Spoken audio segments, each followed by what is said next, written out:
Good morning, everyone, and welcome to the Dare County Board of Commissioners, the second day of April.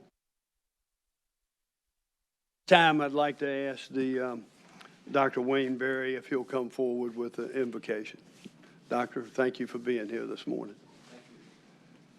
In this holy time celebrated by the three Abrahamic religions, and at the end of this second week of spring, which screams of creation's possibilities, at the beginning of the second quarter of this calendar year, and as we approach the last weekend of the big dance for college basketball, let us pray. God of all love and kindness, God of compassion, reconciliation, and healing, thank you for the work of your hands and the beauty of your creation. Thank you for the men and women wolf packs. Bless our commissioners and the work of self-governance and protection they oversee. Let them be clear in their understanding of our county's needs and sharp in their vision of how you would meet them. Help our commissioners be loyal to your care for the most needy among us, and help them manage taxpayer money as you yourself would. Help them, please, to model our justice in all model your justice in all matters involving their employees and our fellow citizens. Bless our public servants, especially police, rescue, and health personnel. Be with our most vulnerable citizens. Encourage those who share through public comment joys and needs we are unaware of but should be, and help all of us present model the respect for each other that you have for each one of us. Finally, in your goodness and grace and in our incredible greed, please see the wolf packs through 4 more wins. Amen. Amen. Thank you, Dr. Berry. May we stand for the pledge. Pledge allegiance to the flag of the United States of America and to the republic which stands one nation under God, indivisible, with liberty and justice for all.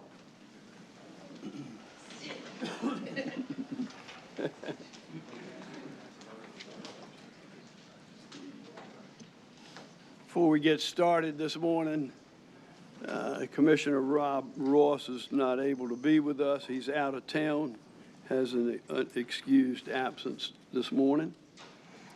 I also like to recognize 2 of our Board of Education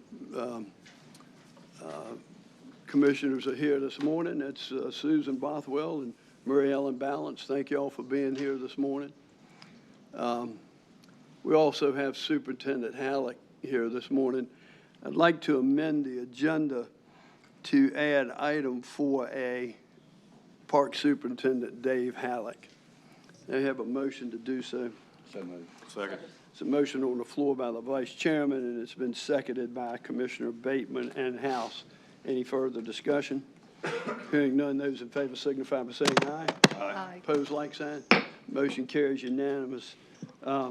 I had asked the superintendent to do his presentation to us here on the northern beaches that he recently did last week on Hatteras Island.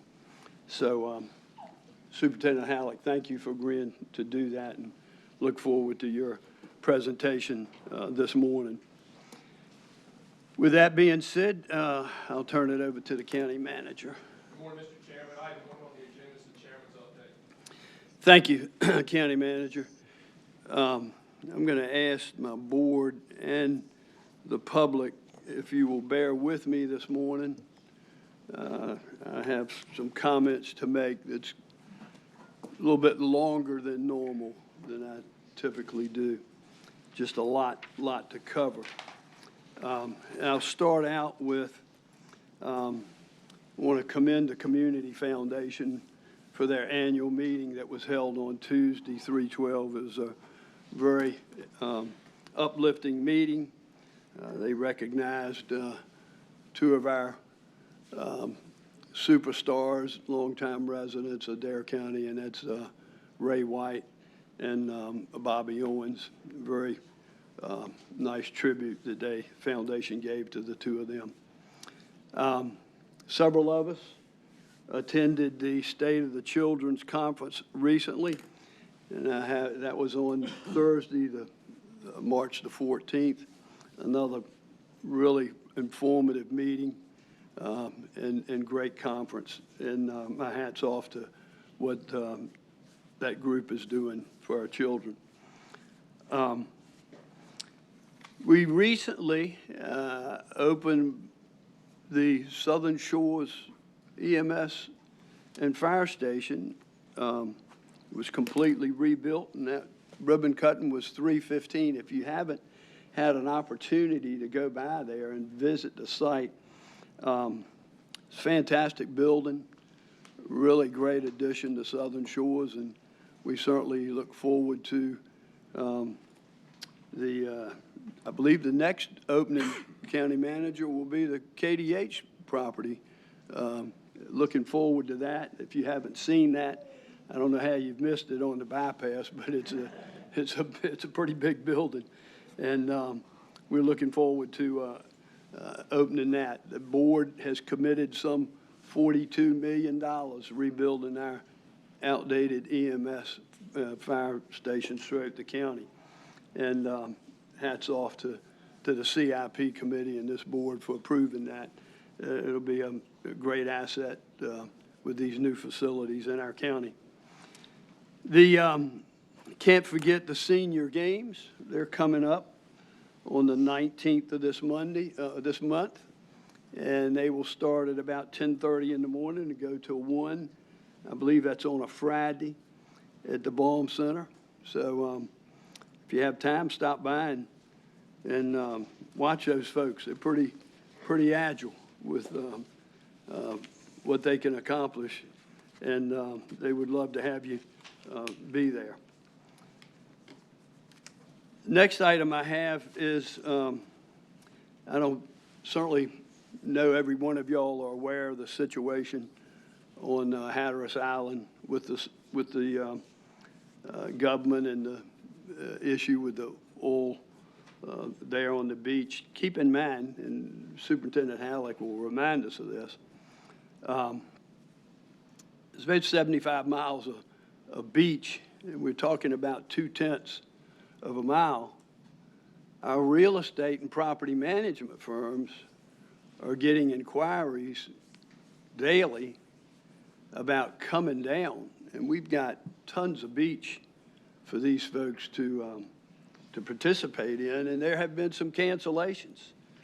So we've got to do everything we can to encourage folks to continue to head to the Outer Banks for their vacation, because we do have pristine beaches open. We have that one section there that is in,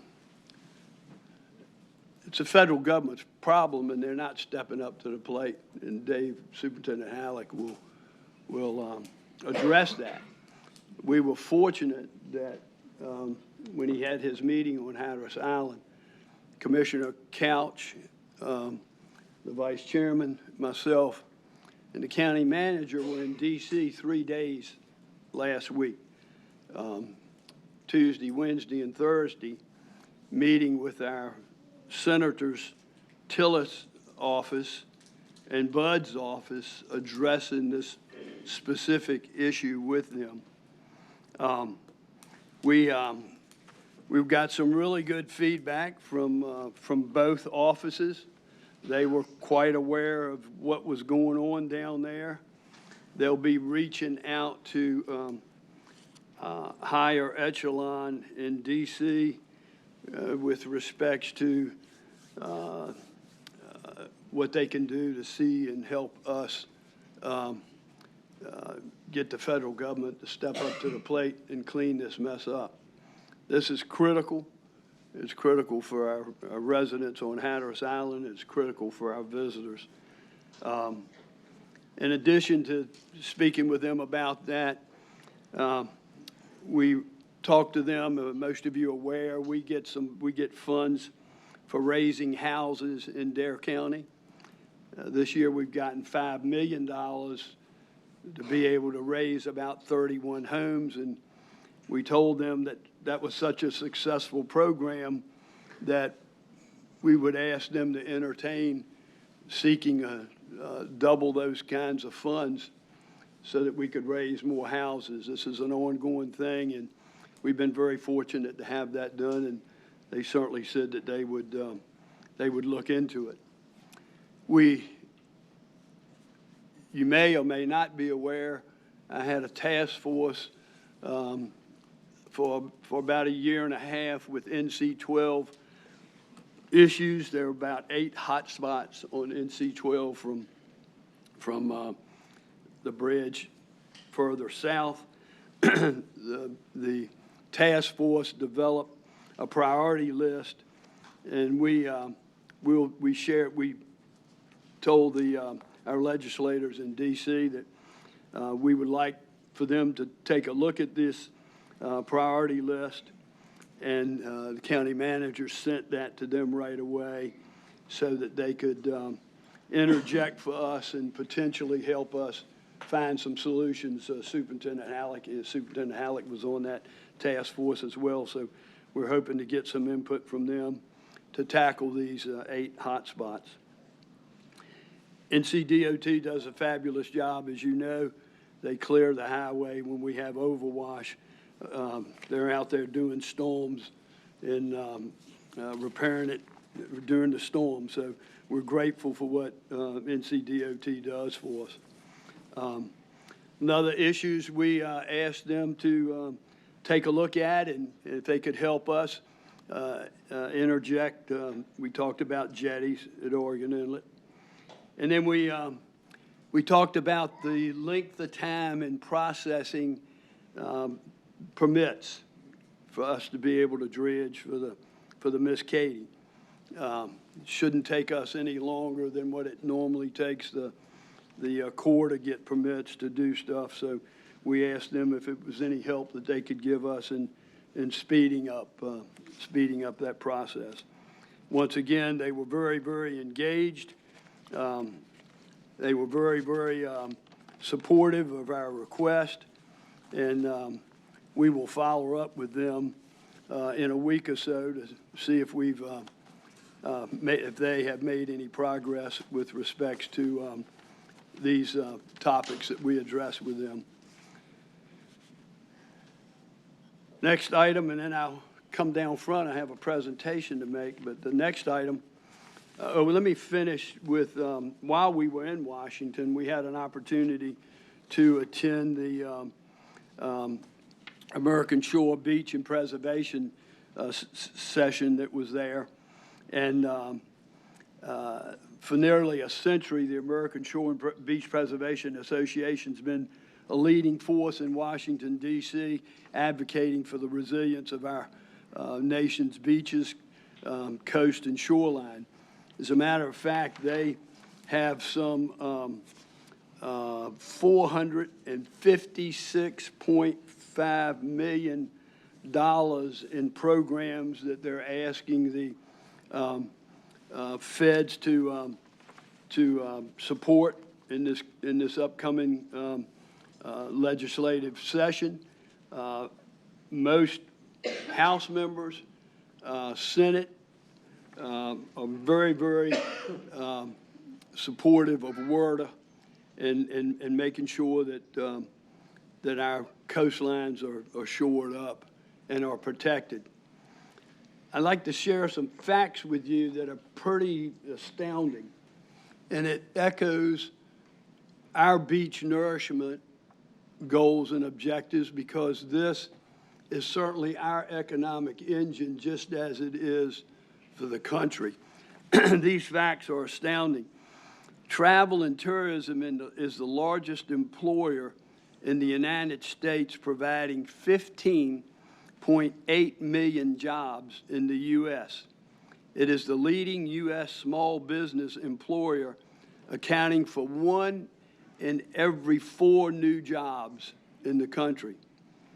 In 2022, U.S. travel and tourism generated $2.6 trillion in total economic output. Survey data indicates that beaches are the leading tourist attraction in the United States, with over 50% of Americans saying it is their favorite vacation destination. How true that is, Lee Nettles, for us here on the Outer Banks. We have to keep our beaches nourished because this is certainly our economic engine.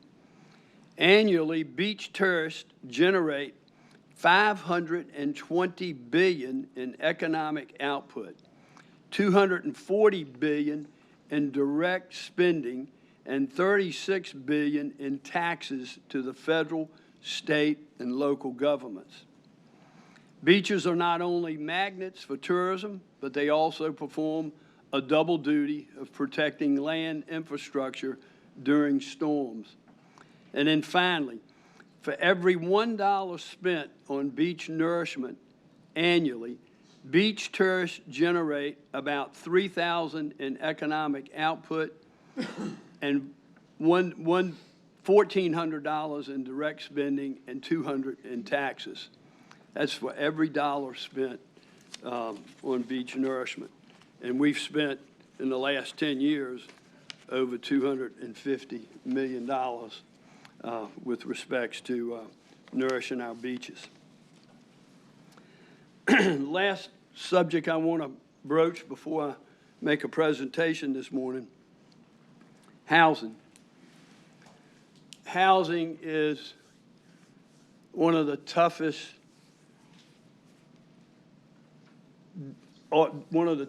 issues this board has faced in the last 4 years. We've worked for some 3.5 years to try to do some essential and workforce housing in Dare County. As most of you are aware, we've got a $35 million grant from the state of North Carolina. We've not been successful in being able to use any of that up to date to build any housing. We hired a company, Cooper, to do LIHTC. If you're not familiar with LIHTC, it's contractors that can build receiving 4 and in some cases 9% tax credits to do LIHTC housing. We broke that up when we made this selection some 2 years ago, over 2 years ago, and we chose coastal affordable housing to do the housing for us for that $35 million. Cooper was the county's funds to some $12 million that we were working with them. Cooper was in here for a substantial amount of time, and they were unsuccessful in getting municipalities to work with them to be able to build something. We've not been able to do anything so far with coastal housing. It's evident to our board that perhaps the public, at least we're seeing that the public is not supportive of housing.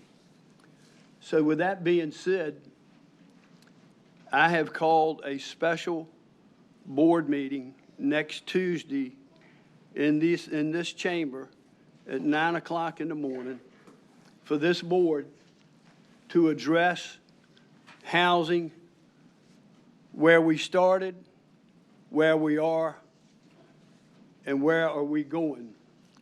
We will make a decision that day of where we go from here. And I encourage you to attend. We'll open it up and have everything on the table with respects to 3.5 years ago where we started, what's been done, what hasn't been done, what the future might look like. But this board needs to make a decision in what direction we're going to go from here moving forward with respects to essential housing in Dare County. With that being said, I'm going to come down front and make a special presentation. And I'd like for my board to join me down front.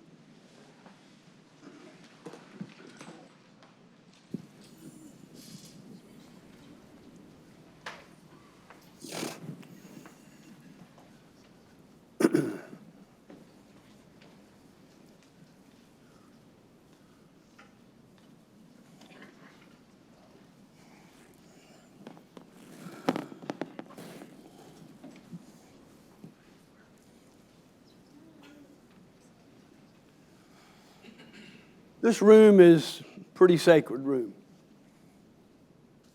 See all those pictures on the wall all the way around, all the way back to this gentleman right here. Benjamin Daniels, Chairman, Dare County Board of Commissioners, 1893. Longest serving commissioner and chairman of the Dare County Board of Commissioners is Mr. Bobby Owens. Outstanding man, native of the area, prince of a guy, unbelievable human being who I was fortunate to call my friend. I talked to this board. This board's aware of his talents and his giving back to this community. As I said, this room is sacred. A lot has taken place over the years in this room.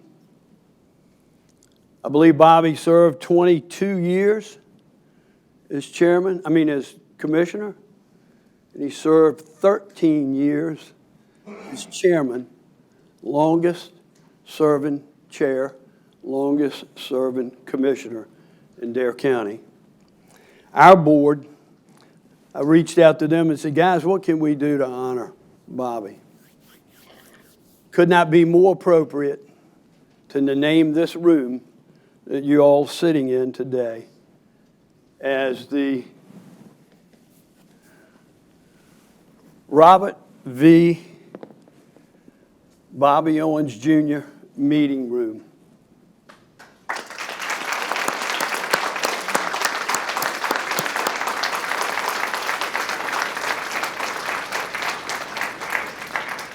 Every time you walk in that door, you walk through those security things, and you look right up there on the wall on the left, you'll see this bronze plaque hanging on that wall. It's covered up right now. You didn't see it this morning, but you'll see it when you go out. And it's identical to this. It says, in grateful recognition of the exceptional leadership, unwavering dedication, outstanding service demonstrated by Robert V. Bobby Owens Jr., this room is hereby dedicated in his honor. As the longest-serving Dare County Commissioner, I did remember everything. How about that? 22 years, chairman. As chair, and 13 years as chairman. Owens consistently exemplified a commitment to excellence, inspiring colleagues and driving innovation. Owens was characterized by loyalty, service, vision, courage, poise, and dignity. His exceptional attributes and contributions significantly impacted and shaped the success and growth of Dare County over the years. I'd like to ask for his son, Mr.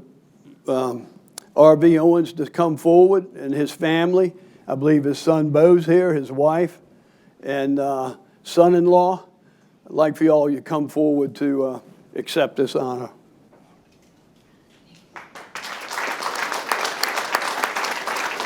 Let me know.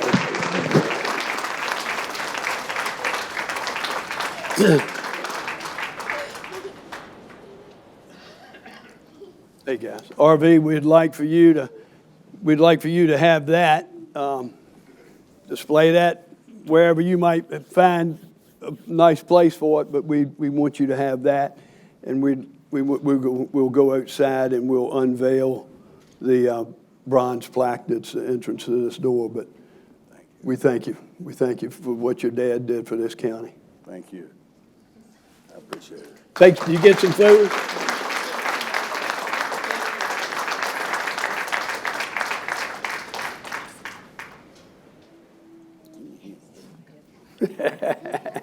Hey, big boy.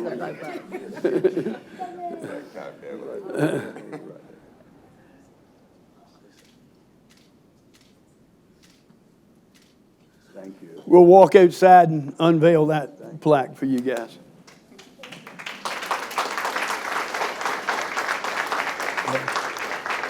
Appreciate you. Give us just a minute, folks.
County Manager, that concludes the Chairman's remarks this morning.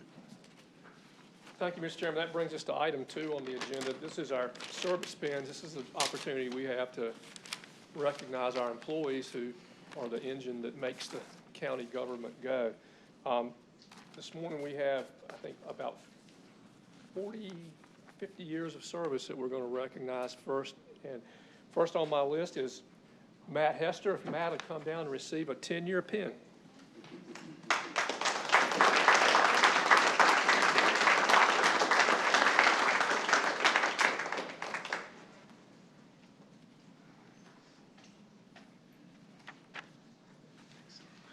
Matt's in his favorite place in front of the camera.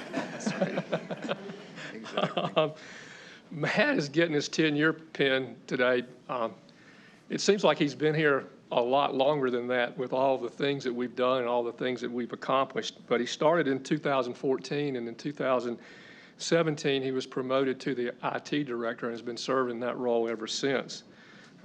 Time flies when you're having fun, right, Matt? Exactly. Matt's a very critical part of our team. As you know, just look in front of you, you're so reliant on technology and all the things that we do, we can't hardly make it without it. We found that out over the last month or so. How many fiber breaks have we had four, there you go, that shut everything down. And then Matt's running around scrambling to find backup ways to keep us up and running. he did that. He made it work. He cobbled it together. He did the things that we needed to do so that the county kept on doing the things that we needed to do without missing a beat, even though it wasn't perfect. And so a great job by him, and that's what he and his team that's sitting over here do every day for us. As many of you know Matt, but he's about as unassuming a person as you'll meet. He's quiet, but he's hardworking, and he's got his eye on the ball. There's probably not many days that go by that he's not in my office either asking or telling me or keeping me abreast of something that's going on to make sure that we can keep things going with all the cybersecurity risks and the hacking risk and all that stuff that he's got to take care of and make sure we're doing all the right things. Not only is he the fix-it man and has a team that makes it all go, but he's also the planner. And he's been here 10 years. If you would look at where we were 10 years ago with technology versus where we are today, it's night and day different. 10 years from now, it'll be night and day different than what it is today. And Matt's got to keep up with all that. He keeps planning, he keeps moving us forward, he keeps us abreast of what's coming to make sure that we're up to speed, that we're safe, and that we can do the work for the county that we need to do. Matt does have a little bit of a life outside of Dare County. He likes to travel. He's going to get a well-deserved vacation here shortly. I think he's starting on a trip to New Zealand here in the next week or so. Yeah. And so good for Matt on that. He's married. His wife, Charlotte, is also in technology. I'm sure they have some interesting conversations around the dinner table. So, but she's in technology at First Flight Elementary School. And, you know, in his spare time, Matt's kind of handy. He built his own house. And so he spends his time doing those kind of things. Matt, we appreciate you. We appreciate your 10 years. We hope for 10 more. Yep. And thanks for all that you do, and here is your pen. Great, thank you.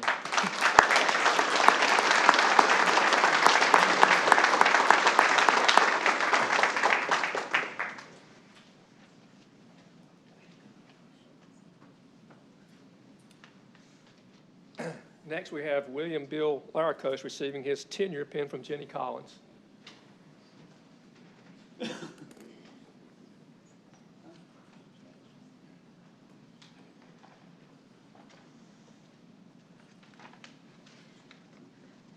Good morning, Commissioners. Good morning. County staff. This is Bill Laricos. Bill, I'll say he started when he was 10 because I'm going to give some stats about him. In 1974, he started his career in public safety, and that was with Howard County, Maryland Police Department, where he spent 21 years with them. He was an EMT in 1980 in the state of Maryland, and he also was a volunteer fire department up there, and he started out as a firefighter, and through his tenure with that department rose to the rank of a deputy chief. In 2001, he was in the Outer Banks, and he started volunteering with Frisco Volunteer Fire Department as a firefighter, and also with Hatteras Island Rescue Squad. With the rescue squad, he's rose to the rank of a captain, has been their training officer, and also the vice president on the board of directors. He, in 2003, started to wise up and got his North Carolina EMT. And actually, it wasn't until 2012 he started with Dare County EMS, first as a part-time EMT, and following a year later with Hyde County as a part-time EMT. And then in 2014, he got really wise and came on full-time with Dare County EMS and been with us. In 2015, he got his EMT intermediate, what is now termed an advanced EMT. And you might see that his face is familiar because in 2017, he did receive the VFW EMT EMS Public Servant Award. And he has been a very faithful employee with us. He's one of our VFIS driving instructors. Chairman Woodard, you had him at the State of the County last year talking about beach nourishment down south, and the positive impacts that that's had. And he's also very active with our ambulance design team with specs and building our ambulances. So he's here with his wife, Marcia, today, who's in the audience. But Bill, congratulations on 10 years with us. Thank you, and Chief. lots more, right? Thank you. Thank you.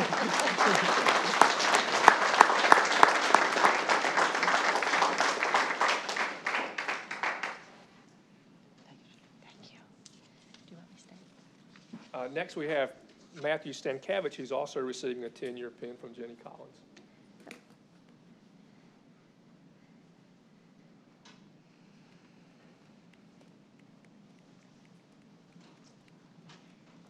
So this is Matt Stankovich. In 2012, he started in his public safety career, but he started with the National Park Service as a lifeguard. And he knew from that summer of doing lifeguarding that ocean rescue and the associated emergency response that they do was something that he wanted to do long term. Fortunately or unfortunately, he broke his leg the following spring and he couldn't lifeguard. So he took that opportunity and went and got his EMT at college. In 2014, he had finished up with his college, been successful in getting his EMT, and he had been offered a job as a lifeguard in Palm Beach County, Florida. And so before he left, he decided to stop by Station 1 and walk in to see if maybe he could volunteer and get some experience in EMS before he moved to Palm Beach, Florida.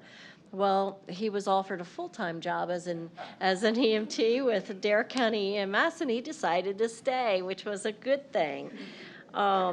So he initially didn't realize that EMS was going to be his calling, but he has absolutely found his passion providing that type of care. 2015, he also became an EMT intermediate, which we now call advanced EMT, and he is currently in the COA paramedic program, and he's scheduled to finish as the end of May. And we will be getting him interned and everything and cut loose as one of our newer paramedics. He does have lots of other hobbies, loves family time at the beach and surfing and fishing, and with his wife Taylor, who's here today, they run the Cape Hatteras Coffee Company down south. So Matt, thank you very much for 10 years and looking for many, many more.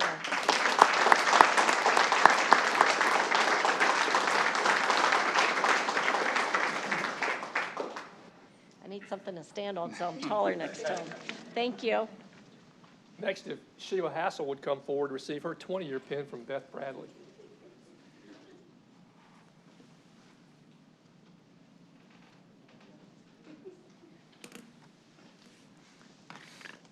Welcome, ladies. Hi, good morning. Good morning. Sheila's direct supervisor, Danielle Stein, couldn't be here today, and she asked me to share her thankfulness for Sheila. Sheila's 20 years of service are a testimony to her dedication in the In-Home Aid program with DSS. She's truly valued for her contributions, and she provides excellent care to the citizens of Dare County. Along with working as a full-time aide, she also cares for her family and works other jobs. I don't know how she does it. I think it is wild that you can do all that. And I think it just shows what her work ethic is like and about how much she cares about people. Her professionalism and clinical skills have helped numerous clients over the years. She's a valued team member, and she holds herself accountable to the highest standard for care for her clients. Sheila is humorous, and she has a very quick wit. She always has something funny to say at staff meetings. She keeps us on our toes and is commonly the saving grace when conversations are tense. Not only do we love her for her humor, she has an amazing heart. She is completely vested in any way that she can be to improve her client's day. She'll often stop and pick up a biscuit to take to a client's home just to brighten their day. That's just the kind of person that she is. This compassion and connection to other people is not a skill that can be taught, as you guys know. Sheila's heartfelt compassion goes above and beyond her duties as an in-home aide. She's always giving her time and effort to those in need. So it's with great pride that we give you the 20-year pin and the recognition that reflects our appreciation for your years of service. We want to express our personal appreciation. Danielle and I wanted to share that with you about all of the clients that you've helped stay in their homes for as long as possible and keep them safe and protect them and let them age with dignity in their home, and that's something special. So you're an important member of our team, and your abilities and contributions are the basis for the continued service we provide to the residents of Dare County. Dedicated and loyal employees are hard to find. So here's to 20 more, right? Mr.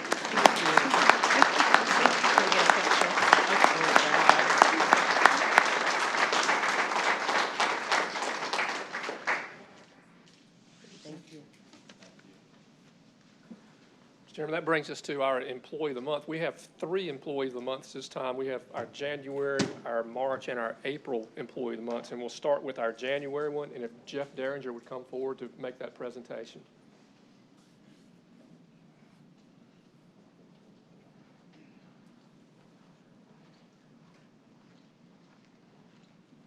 Good morning, Mr. Chairman and Commissioners. Good morning. Thank you for having us this morning. We really appreciate the Employee of the Month. Like the County Manager said, this is from January because this gentleman was out on baby leave with his first child, and Mr. Dustin Walston was chosen. If you'll come up, Dustin. He's been with the Sheriff's Office since 2005. Dustin has done many things, starting as a patrol deputy, working out, and in Manio and up the beach. He was then chosen to go to First Flight Middle School, which has a special place with Sheriff Dowdy and I, because, as you know, the sheriff was an SRO, and so was I, actually at First Flight Middle. So he's been there 6 years. He did achieve his advanced law enforcement certification, and he goes above and beyond because Sheriff Dowdy's Camp Salt program that is operated in the summertime, Dustin is an integral part where he is out there every day in the summer with the kids of Dare County. But he just extends that from his time in the school where he helps them with their homework and investing in our kids in our community. So, new father, daddy, congratulations on Employee of the Month. Thanks, sir. And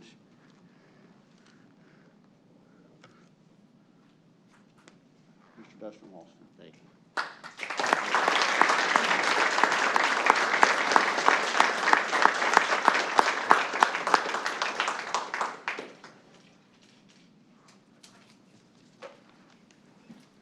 For our March Employee of the Month, would Dave Stuka come forward to make that presentation?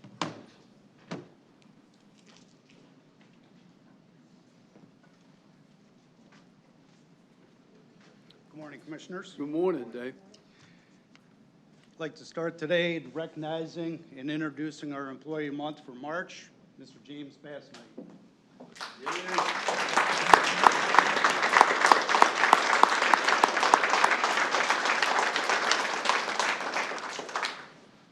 It was tough getting James here this morning without smelling like a weed eater. He gets started early in the morning. But James started working for the county in 1999. He'll have his 25 years in here this August. He spent all those years working for grounds maintenance. In 2016, he came to the county, he got promoted to crew leader. And since that time, he's been instrumental with the workload of 43 properties and sites from Southern Shores to the tip of Hatteras. He did that well. When I came here 3 years ago, James kind of taught me how to get that work scheduled. He would communicate clearly to the crew what the expectations were for the day and what had to get done and what we had to do when we got back at the end of the day to make mobilizing in the morning more prompt. Sounds easy, but we ran into a bunch of roadblocks between vehicle issues, trailer breakdowns, equipment issues, manpower issues. But James made it look easy. He would turn around and he would shift the manpower around to mobilize them to different sites. Being in public works, it was easy to go do detention, the helicopter pad, and other areas that were close by. But he made it look easy, and he got the work done, and somehow he found a way to get the employees just to give that little bit more each day to meet the goals for the day. We're currently operating at 31 sites, as we have contracts with a couple contractors up on the beach and down on Hatteras Island. But 31 sites here in Manio is huge, because we still have the admin complex and the new COA.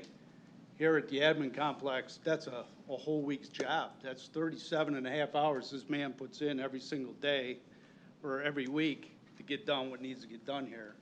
And I think over the past year, we've seen a humongous amount of improvements here at the admin complex, just with James being here, concentrating his efforts here.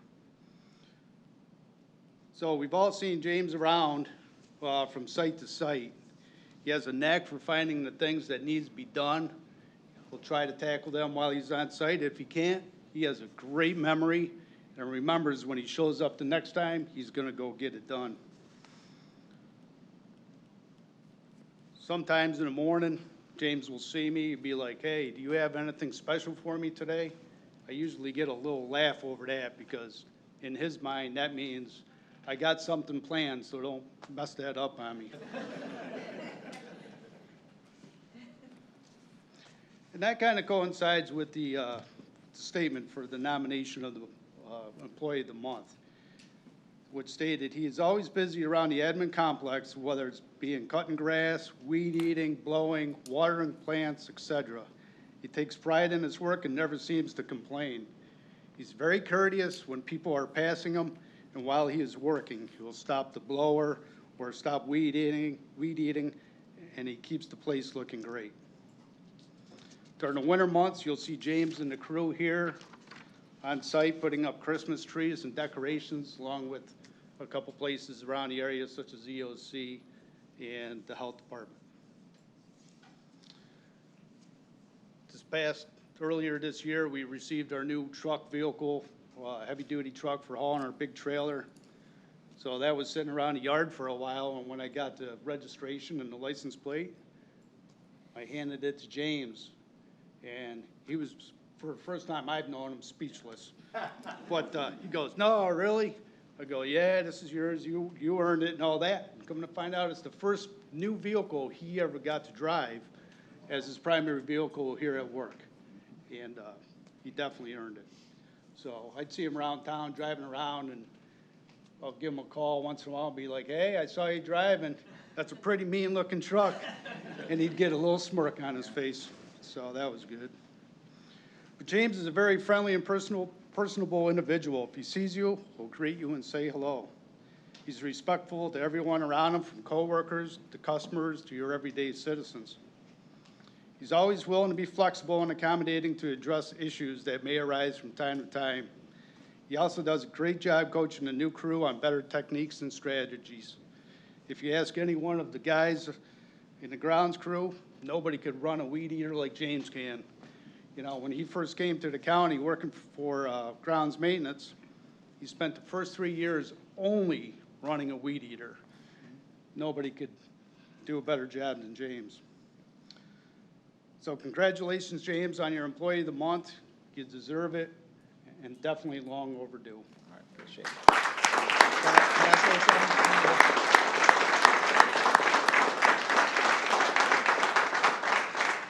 First of all, I know times are hard, but me personally, I would like to thank Mr. Allen and the rest of the board members for continually to figure out ways to keep us all employed.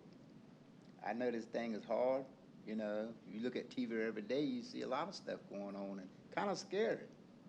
Because I know it could be just a blink of an eye and you'd be without a job, but you guys are working behind the scene to keep us all employed. I'd like to say to you, Dave, I really appreciate this, Yes, and sir. you make my heart happy. Good. And I notice in my old age, I get a little emotional. but that's okay. But I also would like to thank Mr. Derringer and his whole force for the hospitality, the friendly things that they say, the courtesy, all the kind of things that will make my job easy out here. And I like to let them know too that I feel out of all the different kinds of people that is riding through this parking lot, I feel safe because of those guys. Congratulations, please.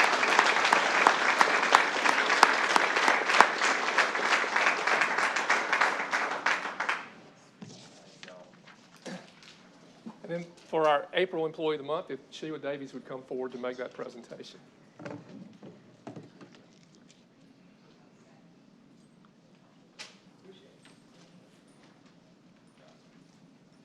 Good morning, Sheila. Good morning. It is my great pleasure to recognize the County Employee of the Month for April. And with that, I would like to invite Misty Parnell to come join us. To podium.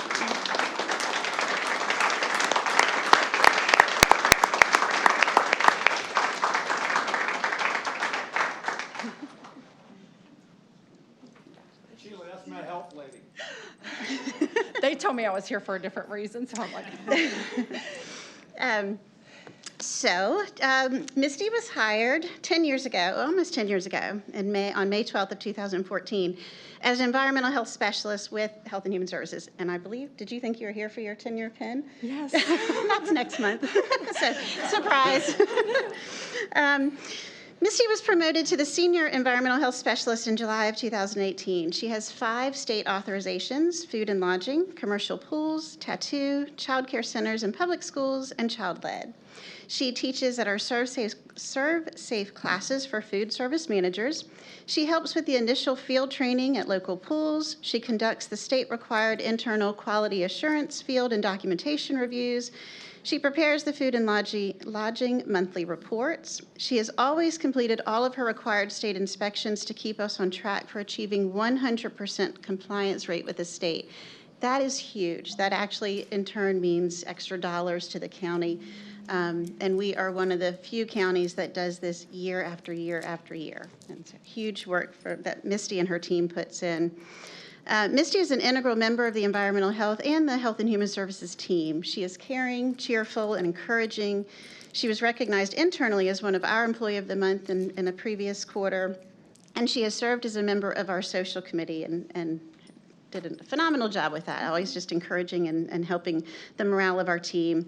She is well respected and appreciated not only by our team, but those of clients and restaurants where she serves. And as you can imagine, being an inspector going into restaurants, they don't always welcome you with open arms, but Misty does such a great job with communicating with our restaurant managers and working with them, whether it's violations or inspections, that she's so well respected. To quote a few of her colleagues, Misty Parnell is an amazing coworker, health inspector, role model, and trainer. I have worked with Misty for over 5 years now and have never worked with anyone that is so positive, pleasant, and professional all the time. Misty balances her regular establishment list of inspections along with her responsibilities as the senior for food and lodging. Thanks to Misty's efforts performing quality assurance, we have improved not only in documenting violations under the correct codes, but also with ensuring that we follow up with the establishments regularly to verify that these violations have been corrected. She makes sure to review with each inspector privately what they're doing great and what they could improve upon. She never says we're doing something wrong or approaches it in a demeaning manner, which is just another example of her positive attitude. Misty keeps her work phone on her at all times, even on your time off, and is always available to her staff or her establishments if they have questions or need to contact her with issues. Misty is truly the perfect example of what an environmental health specialist should be and is so deserving of this honor. So congratulations and thank you.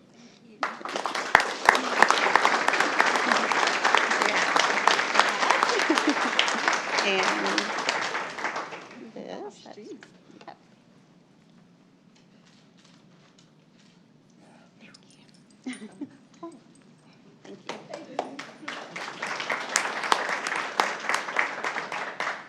before we go to public comment, any of you that received an award this morning, if you'd please go right out through that door so Caitlin can get a picture. And we'll wait just a second for the ring.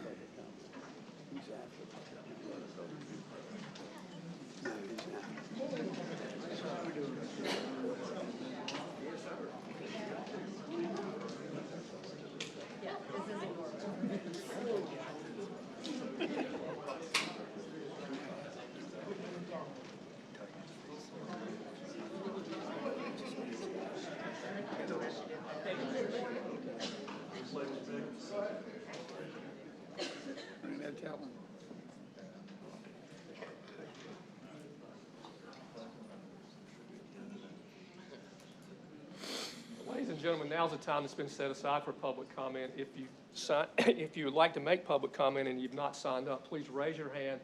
I'll recognize you. When I do, please come to the podium, state your name and where you're from. Please limit your comments to 5 minutes. There's a green light up on the podium that'll tell you when your time begins. There's a yellow light that'll tell you when you've got about a minute left. And when the red light comes on, please conclude your remarks. The first person I have on here is Mary Ellen Ballance.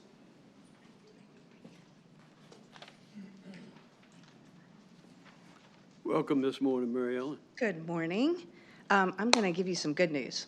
And I thank you for allowing me the opportunity to speak. I just wanted to give you guys a little bit of update on our the Cape Hatteras shooting team, as well as some information on we have 3 shooting teams in the county.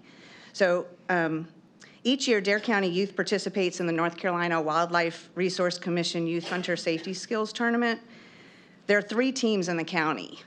First Flight is led by Ralph Jarvis, Manio by Ben Pressgraves, and Hatteras is led by Brian Van Druten. Between these teams, there's about 140 young men and women that participate each year.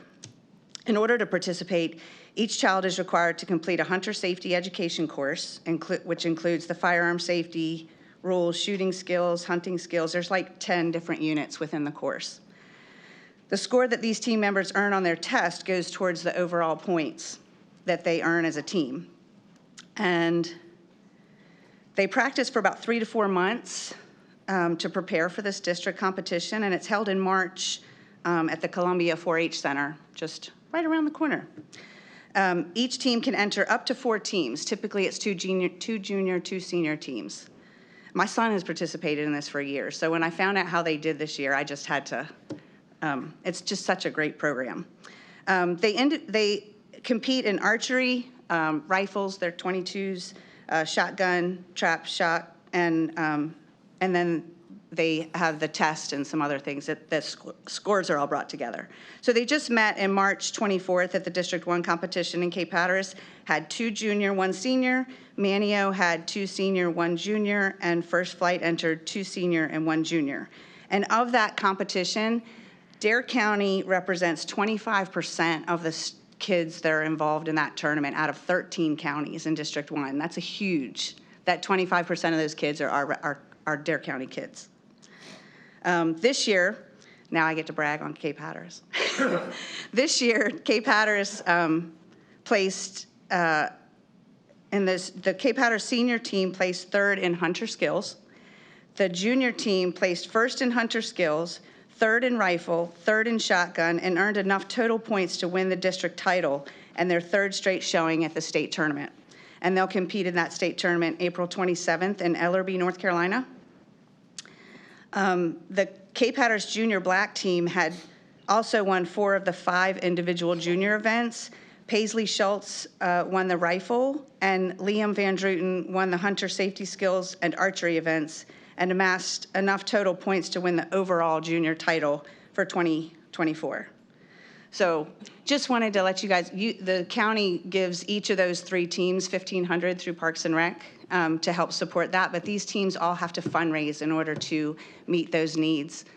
They are doing a fundraiser at the Jeanette's Pier on May 10th to help raise those funds, but it's a lot of community support, and with the help from the help from the county, it's just such a really amazing program for our kids to be involved in, you know, outside of school, within their community, and it's just a really awesome thing when you go to this tournament and you see all these different kids talking to each other and getting to know each other. They all have such a really interesting common bond with the different hunting skills because we're just such an outdoor place. So I just wanted to bring that to you and thank you for your support with those three teams. And that's all. Thank you. Thank you, Maria. Thank you. Next is Hobble.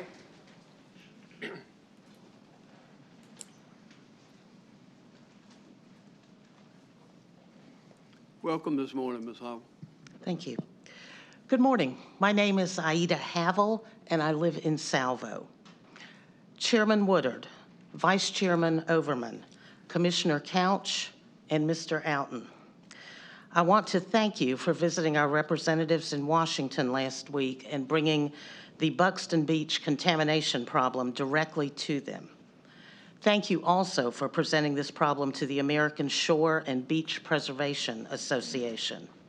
And Commissioner Bateman, thank you for coming to the public meeting in Buxton last week.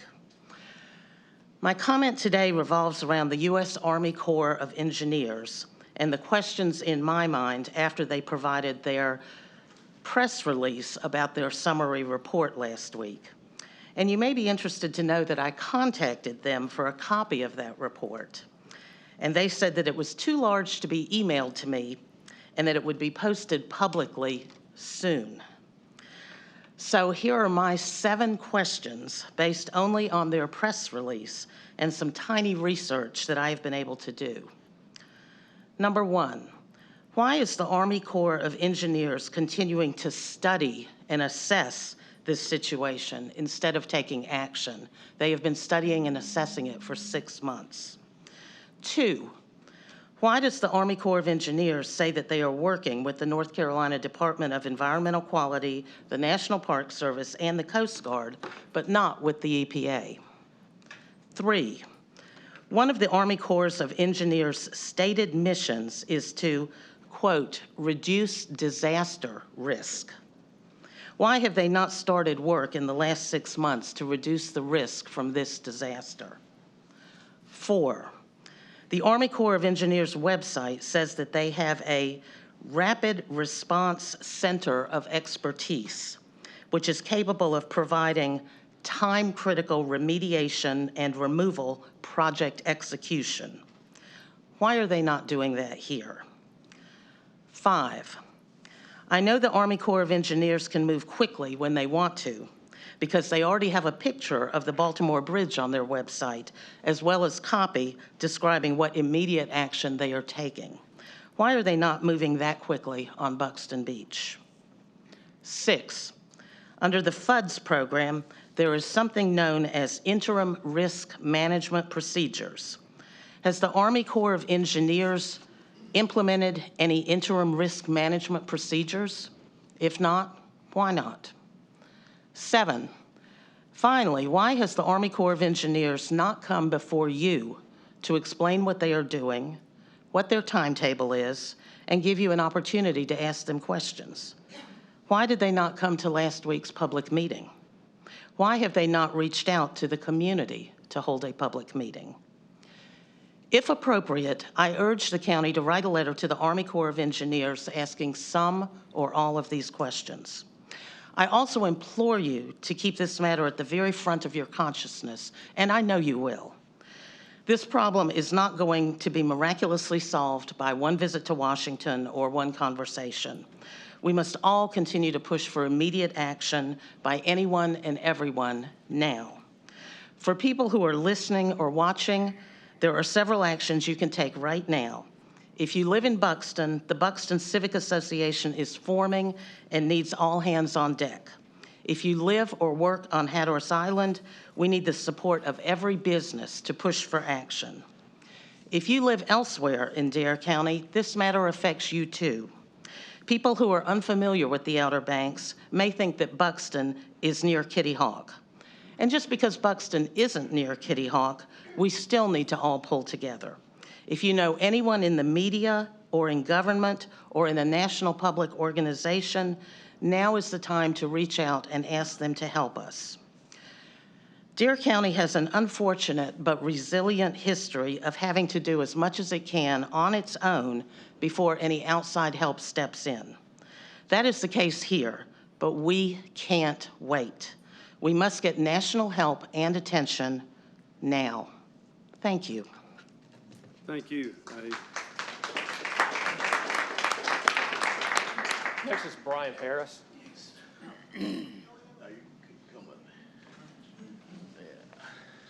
Welcome, Good Mr. morning, Harris. everybody. I'm Brian Harris. I'm a Buxton resident with my son.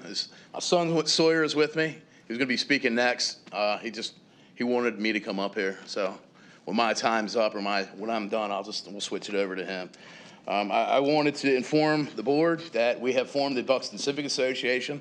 We have, I believe, a very strong 9 representatives of local Buxton citizens. Only Wolfie Blackwood was able to attend today.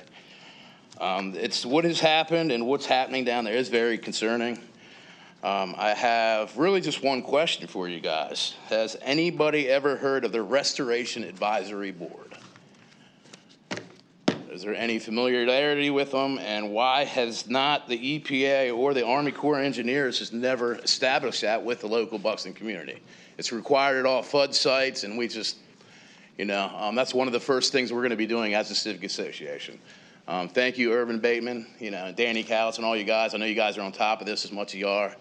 It's just after Hallac gives his presentation, it's pretty disturbing, some of the stuff, some of the facts that are going to come out, and that's really where I'm at with everything. I just hope we have your blessing moving forward with the Civic Association of Buxton. We'd like to have a chair and a seat in some of the decisions that are made up here. I won't be driving up here. Normally we would just go to the annex, but I felt like we wanted to come today and talk and let you guys know where we're at with everything.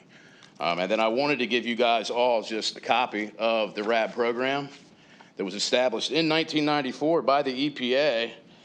And it's pretty strict guidelines for these FUD sites and how nobody down there has known anything about any of it. It's just, it's got everybody on edge. Everybody's real worried about tourism, like you guys should be. I think what's happening is just, it's going to affect tourism. There's no way around it. It already has. It's going to. I think it's going to get worse, especially after you see some of the things that David Hallac's going to present to you. So if you don't mind, I'd walk up there, and I'd like to give every one of you a copy of this. Absolutely. And then that's my time, Mr. Allen. You can, Sawyer's more organized than I am. He actually wrote a speech. Sawyer, you're next on the list. Sawyer, come on up, buddy. Hello, Commissioners, and thank you for your time. My name is Sawyer Harris, and I live in Buxton, next to the old Navy base. I spend a lot of my time at the beach and swimming. I'm here today to tell you the beach needs to get back together and safe for me and everyone. Right now, there are a lot of hazards that could really hurt one of us.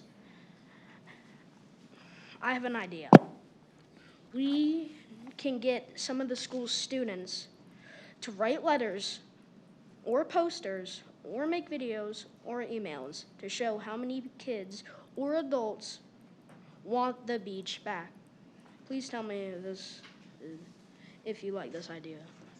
We love that idea.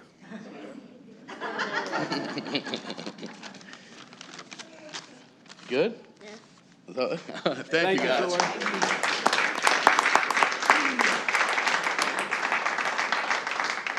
Next is Justin Bateman.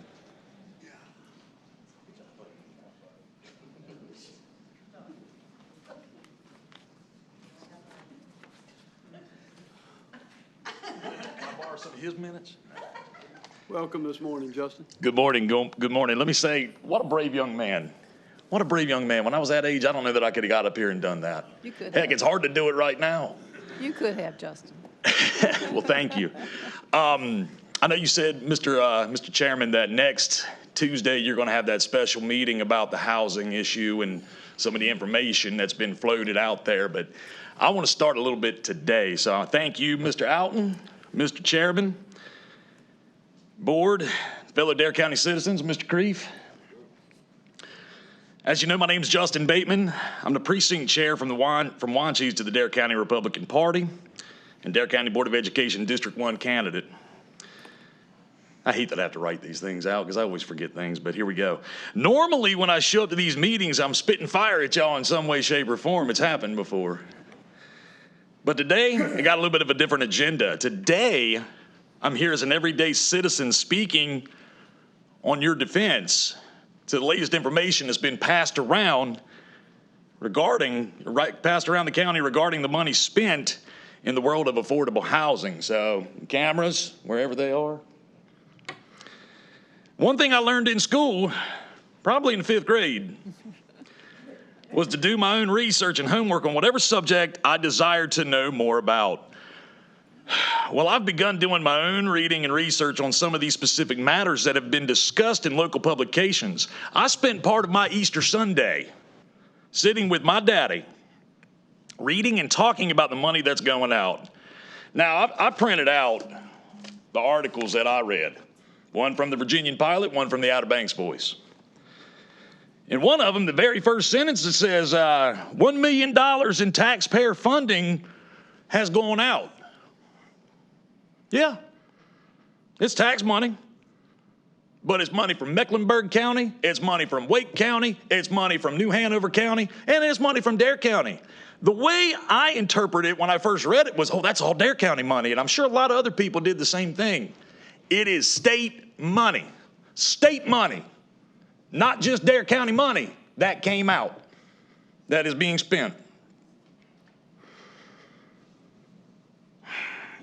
It doesn't say that in the publication, though. It just says taxpayer money. That's all it says. These publications also had some communication with Mr. Alton, got some quotes from him. They tried to reach out to Mr. Hennessy and his partners with no such luck. Not one of these publications, not one of them, said calls or emails, quote, calls or emails to Chairman Woodard or other commissioners went unreturned or went unanswered. Did it? Didn't say that. I called Chairman Woodard yesterday, and within 15, 20 minutes, I had a call back. Anytime I've had any question about anything county government related, I've received an email or a call back from someone on this board. It's my understanding that only a handful of people actually reached out to our county commissioners with questions regarding what is being publicized, 2 of which were my dad and myself. I also did a little bit of reading on this $35 million grant from Raleigh. If people took the time to actually do their own homework, they would note that the grant is written in such a way that only 2 companies qualified for any of the money being paid out for services. Those were Woda Cooper and Coastal Affordable Housing. Where's Woda Cooper? Yeah, Coastal Affordable Housing, that's the only one that's left. Yeah, Jordan Hennessy is in line to get some of this money, but from my research, no other partner involved in this project lives or has property in Dare County. The bottom line is this. This is for everybody in this room, and this is for anybody watching online. Do your homework and your own research. You might see some things that aren't being discussed and can disprove or widen the view of things that are being said. What I've discovered is these folks sitting in front of me, their hands are tied. And according to the way the grant was written, they have to pay this money out this specific way. They can't do anything about it. If you want to get upset with someone, get upset with your elected officials in Raleigh. They're the ones that wrote this up this way, not our locally elected officials. Does anybody know how long that House Bill 259 is on a PDF format? 625 pages, and I took the time to find the 24.8 statute that talks about Dare County. I ain't got much time. I'm proud to say that I stand up here today and support each and every one of you for sitting on this board and will continue to stand up for you. To the people in this room today and watching online, again, I say do your homework, read and research, speak directly with your county commissioners, call them, email them, or do both. They will talk to you. I know from experience. Again, I thank you all very much for everything you do and continue to do for our county. God bless you all, and thank you again.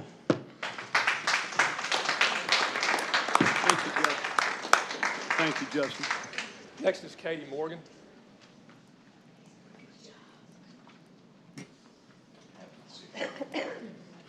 Welcome, Ms. Morgan. All right, hey, thanks.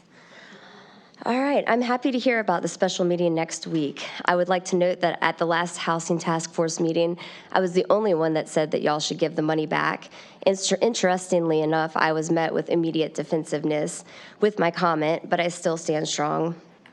I do want to note that how the contract is written, Jordan Hennessy will still get $5 million even if we give the money back. And in response to what Mr. Bateman just said, the way the RFQ was written by the county for who had to bid on this job, one of the qualifiers that disqualified most people was they had to have been in a contract with a municipality that had had a public-private partnership with a forgivable loan, which really takes down who could have bid for that. Anyways, going back into what I was going to say, the proof that Jordan Hennessy is behind developing and revising the legislation for the House Bill 259 is so clearly stated in the receipts associated with the latest invoice given to Dare County by his Coastal Affordable Housing LLC. In a receipt from one of his lawyers, Bandini Law, on June 19, 2023, the memo says they spoke regarding reviewing and revising legislation, noting correspondence and telephone call with Jordan regarding legislation. In another receipt from Bandini Law on September 22nd, 2023, the memo says telephone call with Marion and Jordan regarding zoning legislation. Aren't all 6 of Dare County's towns in a lawsuit against the state over this exact legislation? This revelation is significant. Shouldn't our county leaders be taking a firm stance against collaborating with individuals who are actively attempting to undermine Dare County's citizens' rights through their own agenda-driven legislation? The situation appears straightforward to me, yet we continue to portray Jordan Hennessy in a positive light while our county leadership allows him to direct taxpayer dollars directly into his own pocket. Paying this invoice without addressing the crucial information contained in the receipts regarding Jordan Hennessy's involvement in the legislation is a disservice to our community. It's your responsibility to be transparent with the citizens of Dare County. We deserve to know that the housing company contracted by Dare County officials is also intricately involved in the legislation that undermines the rights of both the towns within Dare County and its residents. The fault of how this is playing out lies directly on the Dare County Commissioners and the county attorney/manager. Regarding the county attorney/manager situation, it's concerning how one individual has been allowed to simultaneously hold both roles for such an extended period of time. I find it incomprehensible and fundamentally conflicting that such a situation is not perceived as a blatant conflict of interest. Ideally, I'd expect my manager to generate ideas independently, allowing my attorney to provide guidance devoid of any influence or bias. I found out that our county attorney manager makes $269,544 without including his county benefits and retirement plan. I was informed that his compensation is determined by the Board of Commissioners. Mr. Outen has served in this capacity for the past 15 years. Recently, I requested a breakdown of his compensation for his roles as both county attorney and county manager. However, I was informed that there is no distinction in the job titles anymore, making it impossible to provide such information. Additionally, I unearthed that both the county manager and the county attorney positions are appointments, signifying that your Board of Commissioners, guided by Chairman Commissioner Bob Woodard, has endorsed this structure throughout his tenure. While Mr. Outen has held his position longer, Commissioner Woodard and Mr. Outen have collaborated on agreements for approximately 12 years. I have not spoken to anyone anywhere that thinks this type of situation is healthy for any kind of county government. In conclusion, I urge the board to transparently inform the public that Jordan Hennessy is the individual behind the Miss Katie Drudge and Coastal Affordable Housing LLC playing a significant role in the passage of the House Bill 259. Furthermore, I implore the board to deeply consider the implications of consolidating power in a single individual, particularly over an extended period of time in the dual capacity of manager and attorney. It's essential to evaluate the true healthiness of such a concentration of authority. I could delve deeper into this topic, but unfortunately, time constraints limit me to just 5 minutes. If there happens to be a response period at the conclusion of this meeting akin to what the commissioners conducted last month, in an attempt to undermine my remarks, I want to affirm that I have diligently conducted my research. Within the allotted time, I present as much information as possible. I can confidently assert that my statements are well-founded, and I am open to discussing further with anyone interested in connecting. Thank you. Next is Paul Alton. Good morning. What was the name, Bobby? Paul Alton. I didn't know there were any other Altons. Oh, I ran into quite a few down here, especially in the First Bank. Paul Alton, I'm from Rodanthe, North Carolina, and what I want to address is item number 8 on your agenda. I only had two comments on it. I would, part of it is the address. I would rather have it addressed as Highway 12 like it was at one time. And the other part is the access to it. Instead of coming off Midget's Mobile Court, I think it should come off next to off of 12 instead of straight off of Midget's Mobile Court. That's it. Thank you. Thank you, Mr. Allen. And next is Catherine Fagan.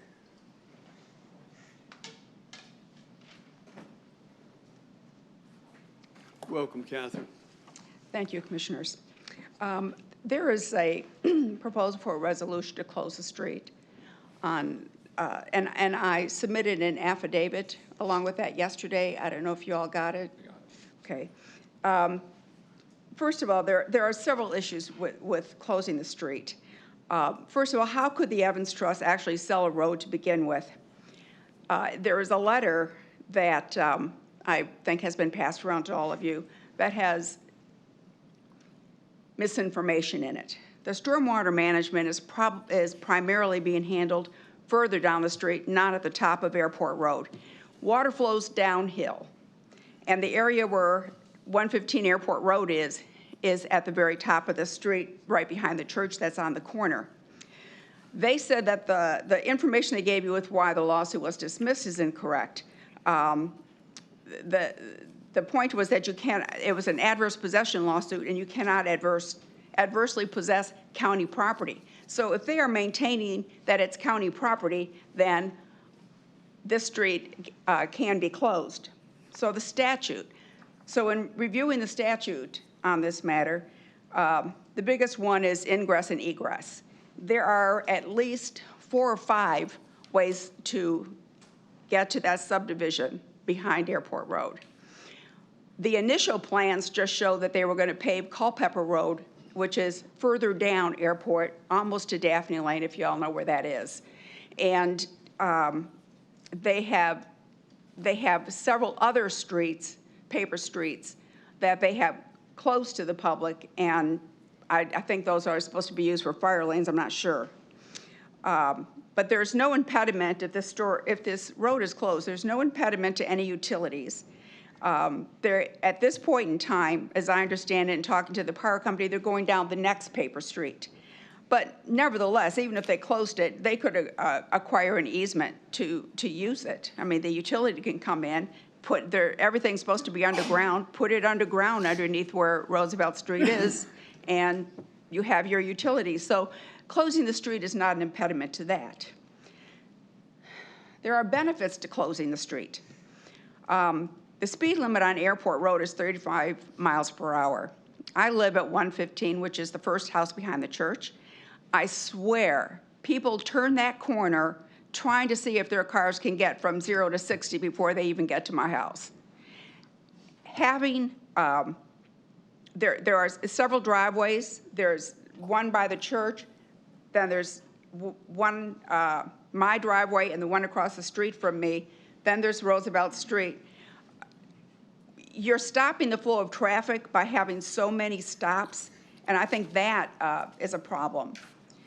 When I first voiced the objection to this subdivision behind me a while ago, I'm sure you guys probably remember, I was told that my objection was NIMBY. It is not. That's one.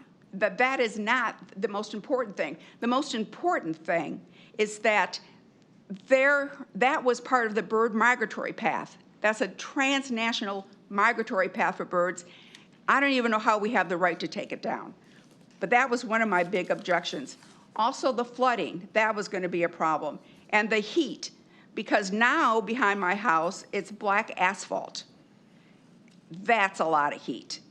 So we've lost animal habitat, we've lost the the forest for the transmigration.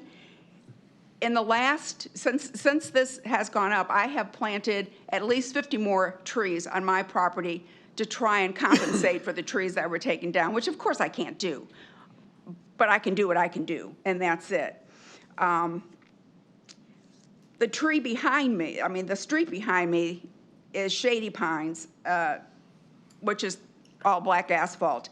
I've been trying to plant trees along it to, one, stop some of the noise in the front, and then also from the back to try and cool that. Because it used to be when the forest was there that I could be in my backyard and it could be 90+ degrees, and it was comfortable because of the shade.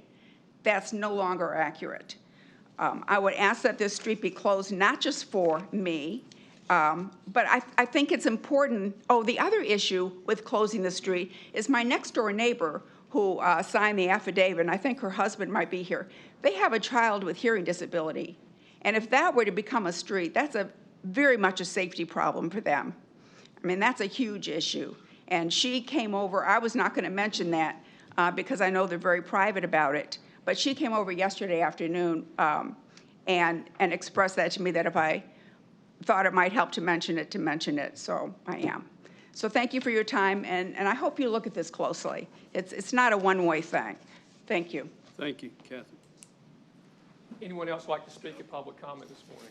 Anybody else? Anybody in Buxton? No comment for Buxton.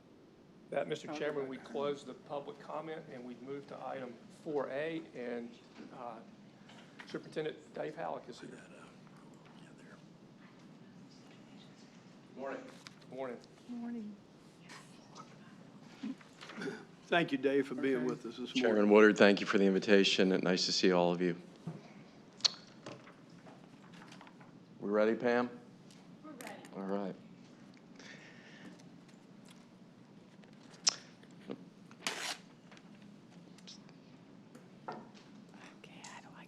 Before we start, I just want to thank the Dare County Department of Health and Human Services, particularly Dr. Davies, who's still here, and also Drew Pearson from Emergency Management. They have been with us since we first had observations of petroleum at the Old Navy site in Buxton, which I'll talk about today, and have worked with us tirelessly on evaluating public health and other public hazards there, and we really appreciate the partnership. So with that, I'm going to just start with a little bit of history about this site, but before I do that, I want to tell you who is involved in this situation from the federal government. The first agency involved is the National Park Service. We own the land here, and as you'll find out in a few moments, we have owned this land all along, provided it to the United States military for use. We'll talk about that in a few minutes. The Army Corps of Engineers is involved. They restore DOD, which are Department of Defense sites that were used before 1986 under the formerly used Defense Site Program. You might have heard that comment this morning, FUDS. FUDS stands for Formerly Used Defense Site. Coast Guard Sector North Carolina is the agency that responds to pollution events. You might have heard some questions earlier about the Environmental Protection Agency. If there is a release of pollution in the United States of America, you're supposed to call a number, and that is for the National Response Center.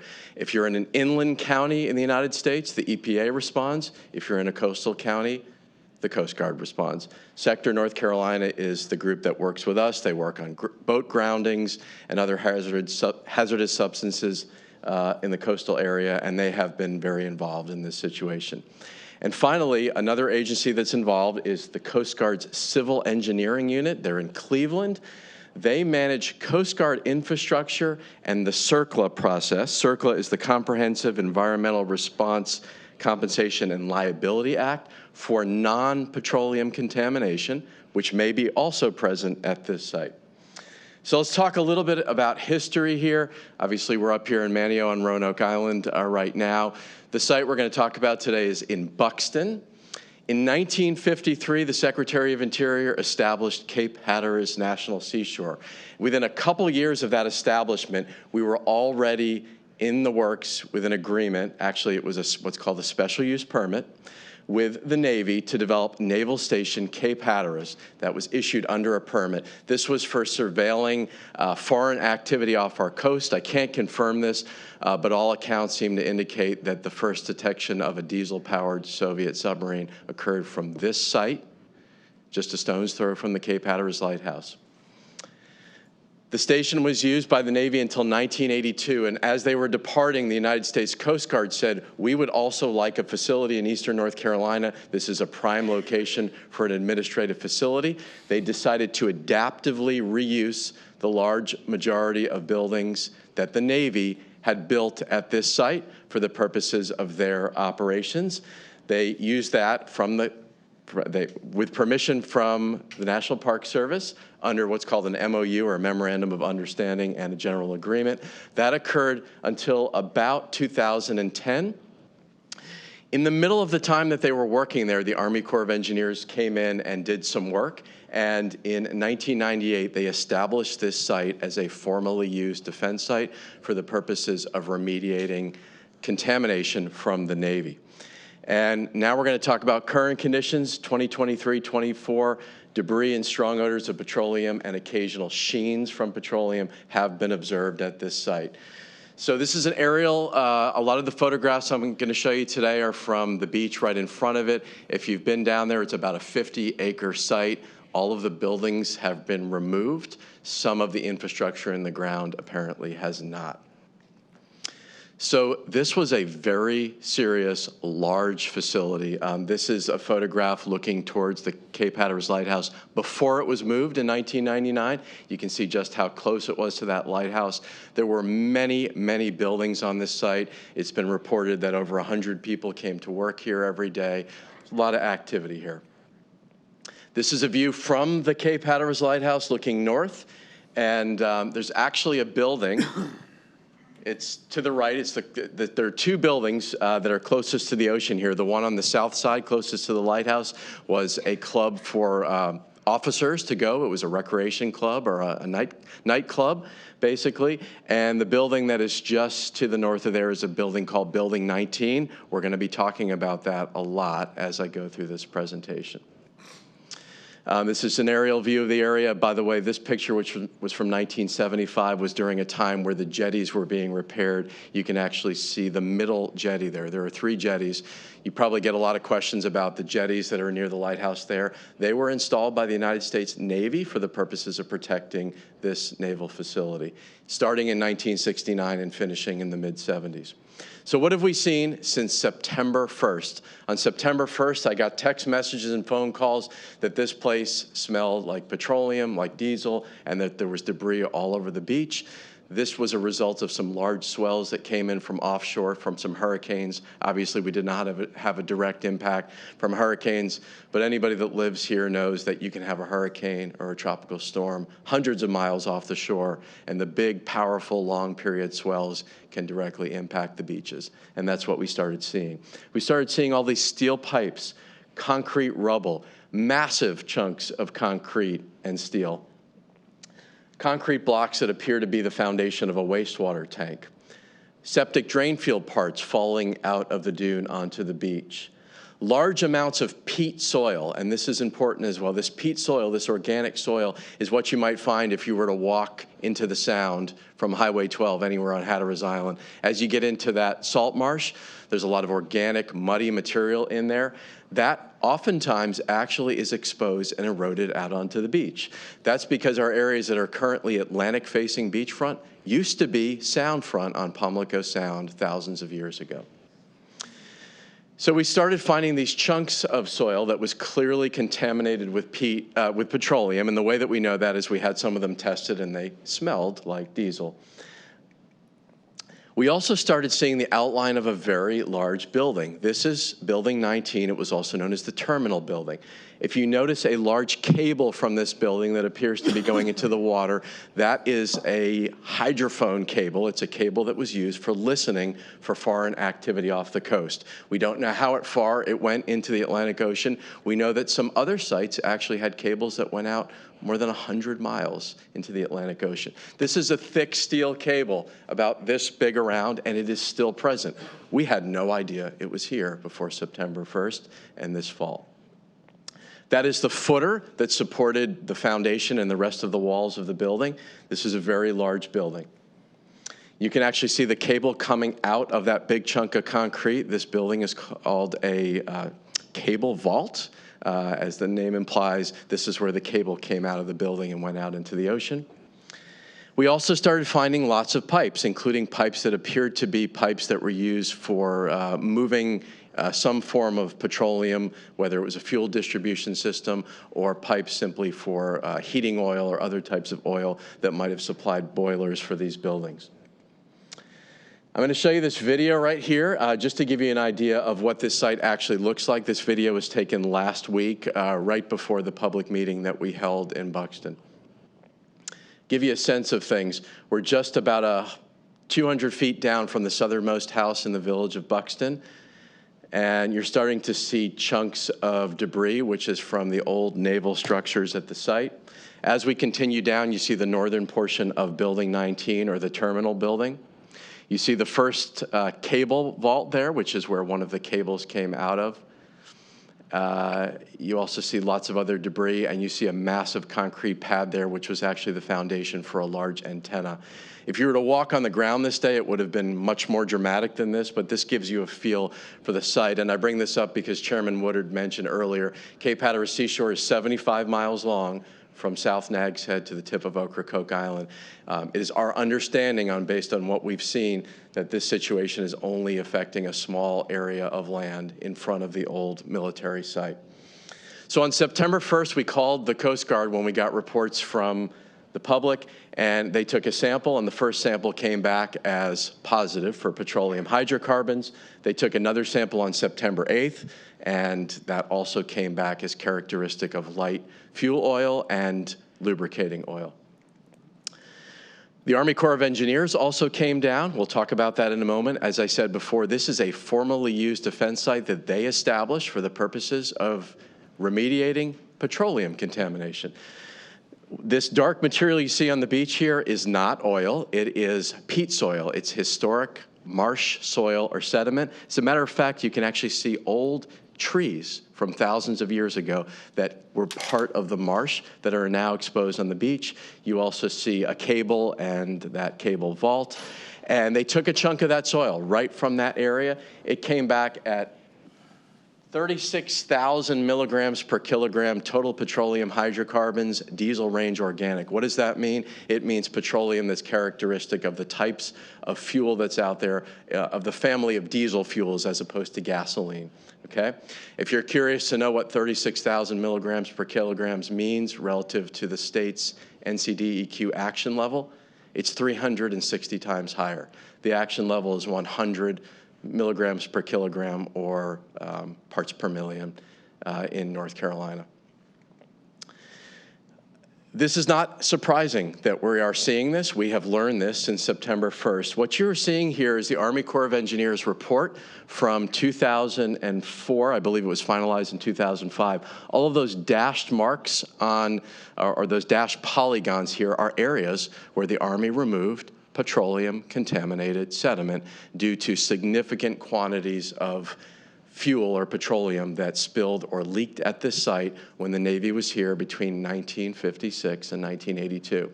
Today, that blue line represents about where the high tide or the mid-tide line goes to. There are existing Army Corps of Engineers groundwater monitoring wells here because the groundwater continues to have signs of contamination in it. The areas of contaminated soil that we have been finding are right over this area where petroleum contamination was historically removed. And by the way, this is the location of historic Building 19 and apparently the location where there was a fuel pipeline that went out into this area. For your information, by March of 2004, the Army Corps of Engineers removed 4,006 tons, or 22,707 cubic yards of petroleum-contaminated sediment. The report that we were able to find upon finding these odors of petroleum this fall indicates that not all petroleum contamination was removed due to the presence of roadways and other infrastructure based on what we read in this report. And to date, we are unaware that that petroleum contamination was removed. Why is this happening? You see a photograph here of this same site. By the way, look at that curve in the road and look at the distance from that curve to the water line. This is Building 19.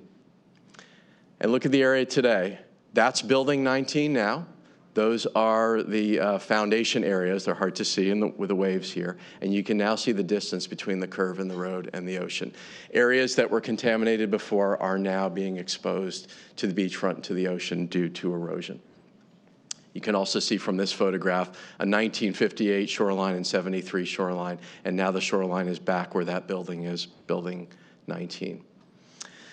So, interestingly, the Army Corps of Engineers came into Building 19, where you saw that foundation and all that cable material in 1985, and implemented a building demolition project to remove it, including the foundations and utilities associated with the building. It appears today that not all of the materials were actually removed. And interestingly, a lot of the petroleum contamination that we're seeing is right in or to the south of that building. Again, these are locations that were known to be contaminated with petroleum. In February of 2001, we started getting more reports of sheen in the water. There were reports of surfers that may have come out of the water. They did not come into this area because, well, we hope they didn't. This area has been closed since the first day that odors were observed. They came out of the water saying that they smelled like petroleum, and our rangers agreed that it smelled like there was some type of oil on their wetsuits and perhaps in their hair. This is just downstream from this area. Our staff went out on February 1st and found an old pipe coming out of the beach in this exact same area. And we sampled that. We scraped material from outside of it, sent it to a licensed laboratory in North Carolina, and it came back positive for petroleum hydrocarbons. So what I'm letting you know is there appears to be unremediated petroleum-contaminated sediment that remains in this area, and there are also may be some petroleum infrastructure that continues to have some contamination inside of it. We don't know if these are all of the sources. I'm just sharing with you what we know.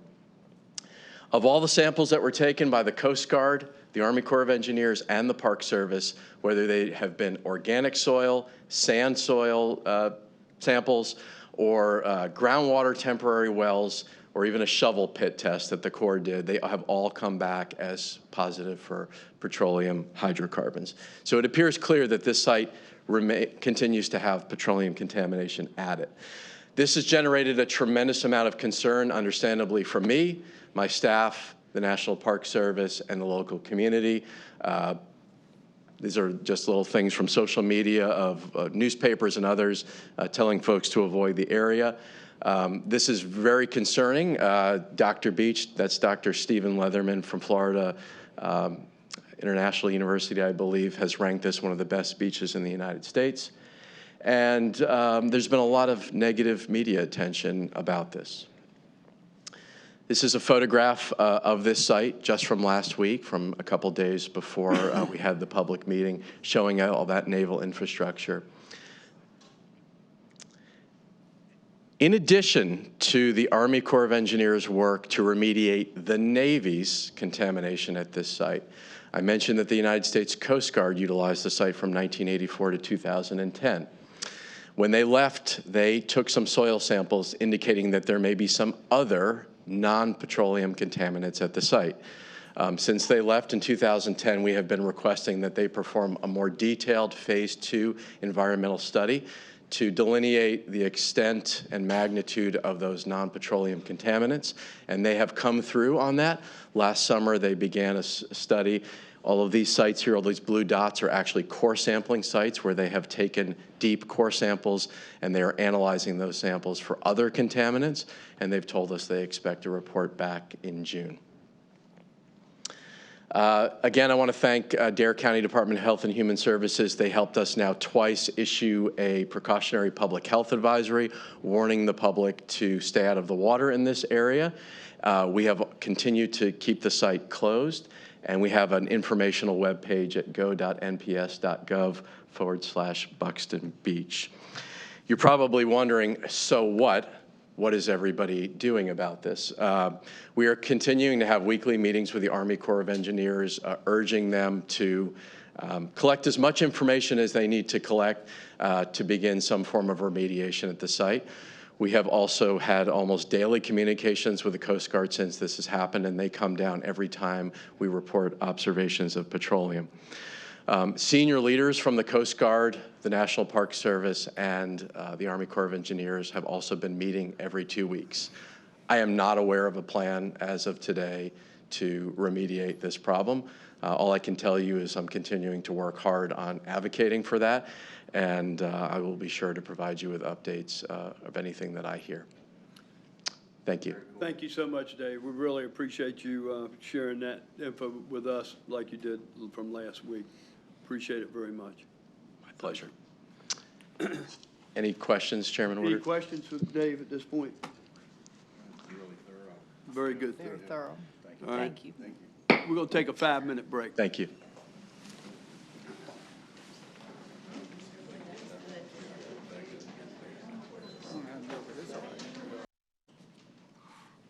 I call the Dare County Board of Commissioners back to order and turn it over to the county manager.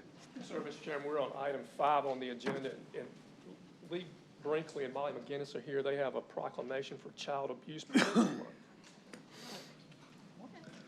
And you get prizes. Welcome, ladies. Good morning. Hi, I'm Molly McGinnis. I'm the Family Support Services Coordinator with Children Youth Partnership for Dare County, and I am here today with Lee Brinkley, the Dare County Department of Health and Human Services Family Support Supervisor, to talk to you guys about child abuse prevention. Fun you've had all day. April is Child Abuse Prevention Month for Dare County, and the Dare County Health and Human Services Department and Children and Youth Partnership for Dare County, CYP, are working together to spread awareness and encourage the community members to participate in prevention.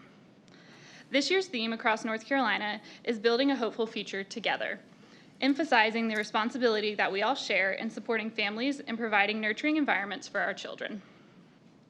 To kick off the month, we would like to spread the word by asking people in our community to participate in Wear Blue Day on Friday, April 5th, 2024. I guess I need to find more blue. We encourage the community to wear blue and take pictures to share with us on social media. During the month of April, there are 3 different child abuse prevention displays throughout Dare County. One location is at the KDH Fire Department, the other is at the COA campus in Manio, and the other at the Fesden Center in Buxton. As you can see, there are blue pinwheels at your desk. This is another way we show our support for Child Abuse Prevention Month. Community members have an opportunity to help spread awareness by participating in the Pinwheels for Prevention campaign. Pinwheels for Prevention is where you plant a pinwheel garden and display a Pinwheels for Prevention yard sign. Pinwheels and yard signs are available at the CYP office while supplies last.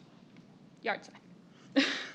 According to Prevent Child Abuse North Carolina, protective factors proven to prevent child abuse and neglect include parental resilience, social and emotional competence of children, parenting knowledge of child and development and parenting skills, concrete support for parents, and social connections. I encourage parents to look at the resources available at Children Youth Partnership and register for some of the free parenting programs that we offer. Another resource is the Family Services Unit at Dare County Social Services.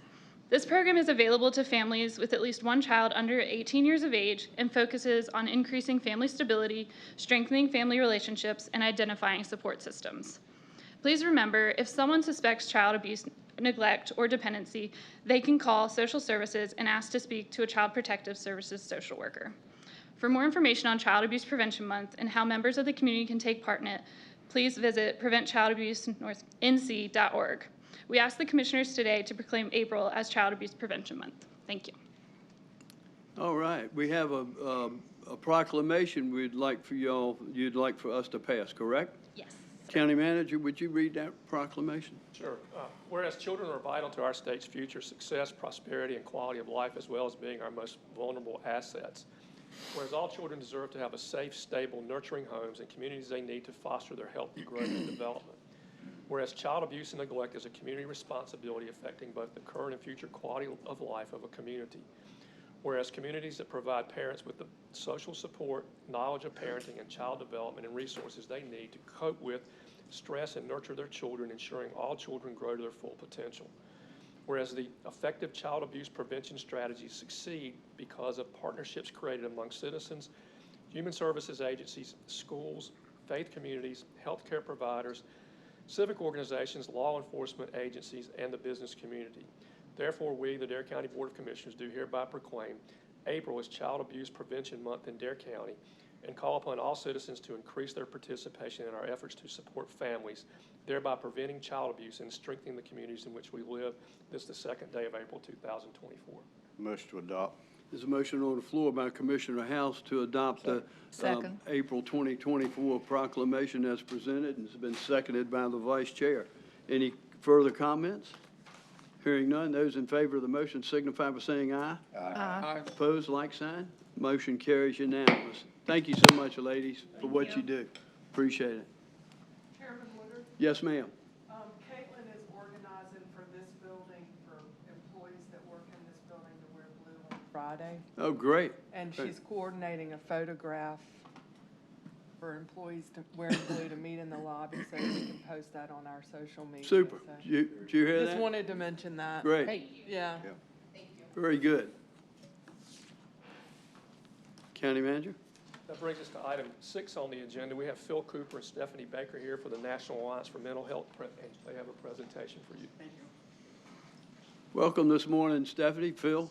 Thank you very much. Thank you for allowing me to be here this morning. First off, we are NAMI, the National Alliance on Mental Illness, Outer Banks. It's a new affiliate that my wife and I and several others have established here on the Outer Banks, and we're not quite fully in operation yet, but we're getting there. So what I'd like to start out with this morning is just some statistics. Where's it? Okay, there we go. The three highlighted bullet points I want to share with you is that the 2022 OBX Health Assessment, the mental health and substance abuse were #1 and #3 in priority.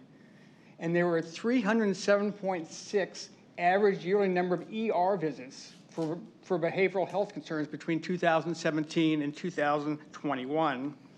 And then at the last point, between 2019 and 2020, the number of mobile crisis calls increased 47.7% for youth and 216.67% for young adults age 19 to 23.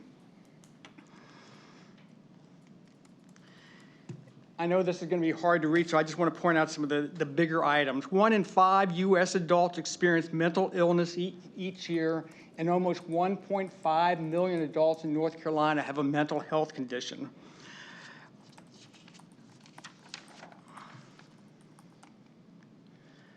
And then with high schools, students with depression are more than 2 times more likely to drop out than their peers that don't have depression.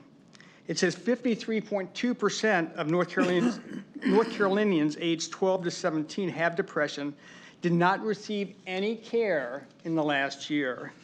And that's vital. We need to provide care for our young people. So NAMI, the National Alliance on Mental Illness, started in 1979, 45 years ago, by moms just sitting around a kitchen table. Now, in 2024, it's the largest national nonprofit dedicated to improving the quality of life for people with mental illness and their families.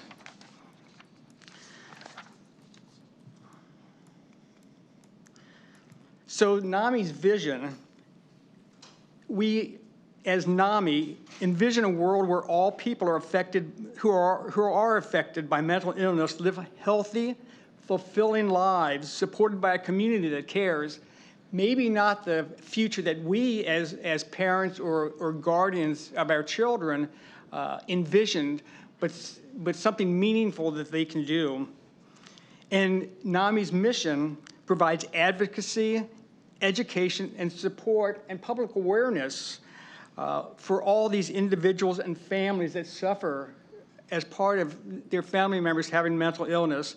And I want to point out that we're not coming here to take over at all. We're here to provide support, education, and public awareness.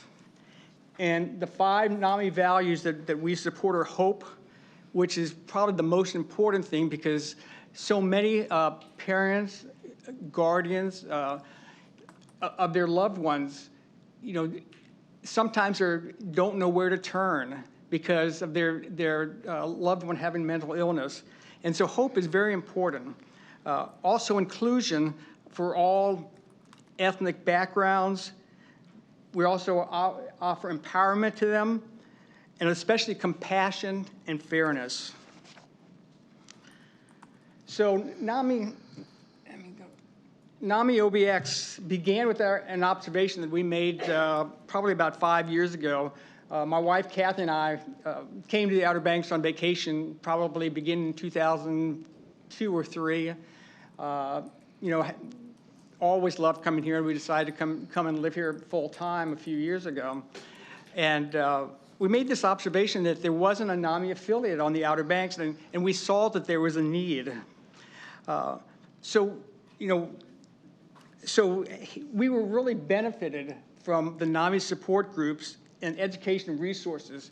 To give you a little bit of background into our son, James, he was diagnosed with schizophrenia in 2005. The doctor said he was high functioning. And in my mind, that meant he could be fixed. As a guy, that's what you do. You fix things. We couldn't fix that.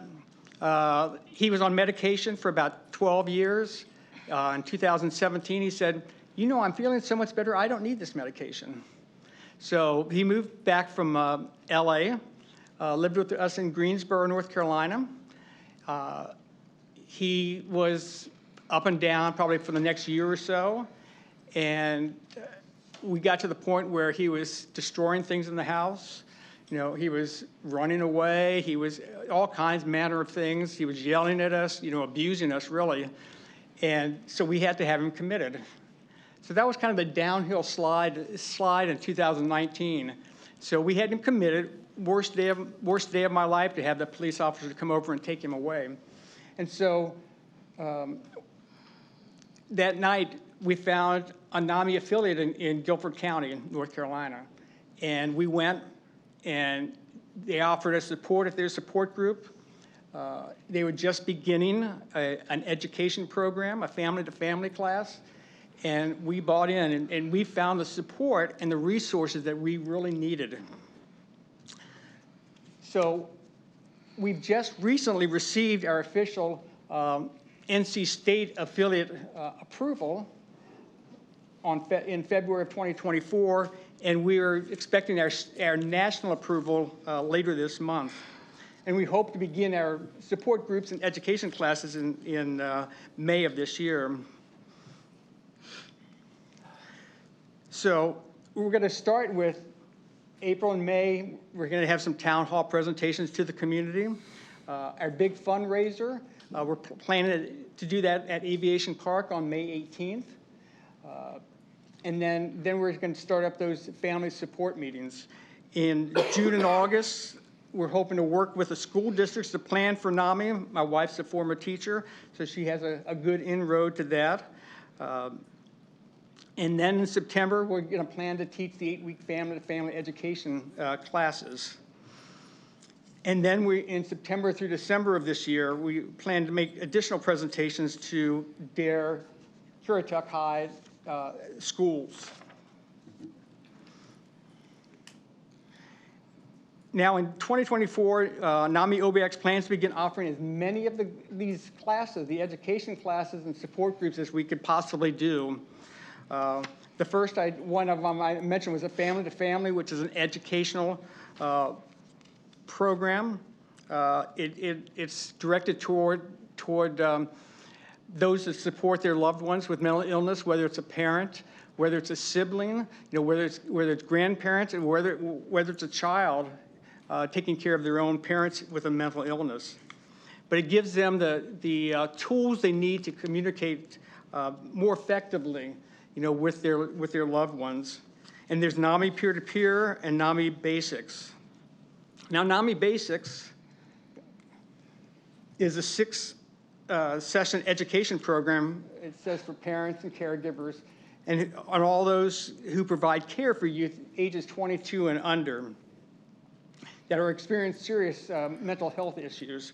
And a lot of times we don't think that depression, anxiety may be a serious health issue, but they are. It's just not the ones you may think about, like schizophrenia and bipolar.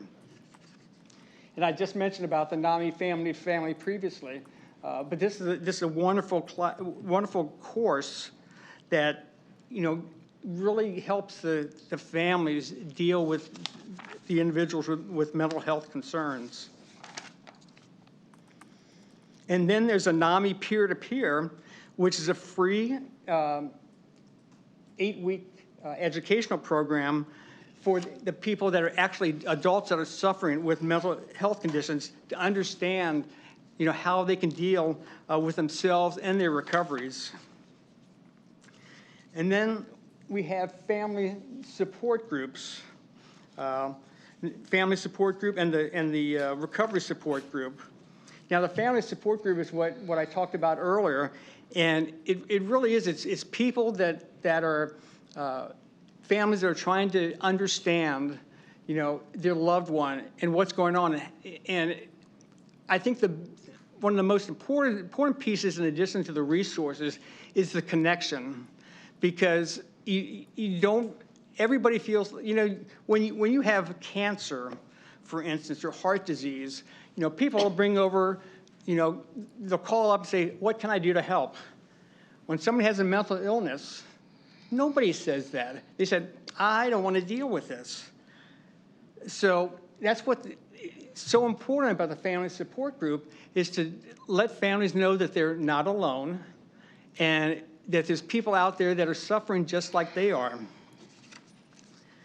And then there's where did I go?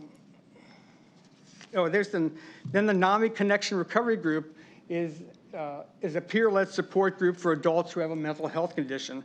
And this gives people a safe place to say that I'm not the only one that's sick, that there's others like me, and how people have navigated their recoveries. Now, there's also a 90-minute educational program called Family and Friends, where participants learn about their mental health diagnosis, how they can get treatment, recovery. We're not, of course, since it's all, peer-led, this is not something that, we're not health professionals. We don't have a lot of knowledge, but we have experience. We have lived experience. And this helps them understand what the long-term issues are going to be. Because a lot of times with cancer, you can fix that. You can go through a regimen to fix. But, mental illness is a lifelong process. And that's a huge issue.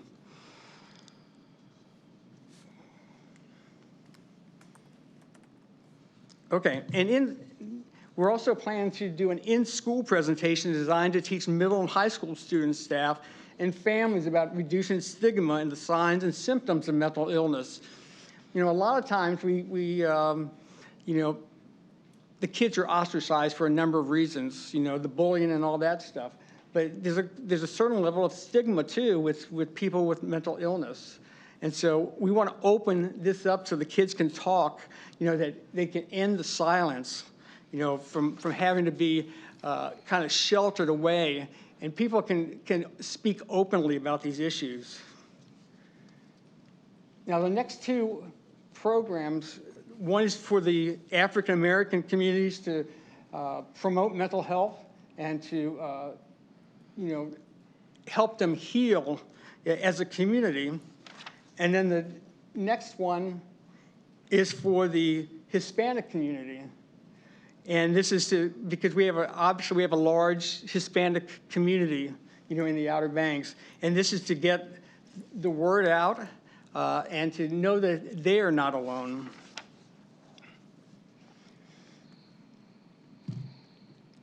Next slide is the crisis intervention training.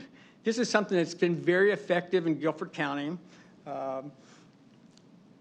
We've been very successful teaching this class. It's a 40-hour class for police officers, firefighters, EMS people to, when you come to somebody that has a mental illness, if you haven't been trained how to react, you don't know. I've told officers before, I said, don't come in with guns blazing. That's the wrong way to come about that situation. My son could have been shot 5 or 6 different times because he attacked an officer. If these men and women hadn't been trained how to handle that, it could have had a very negative connotation for him.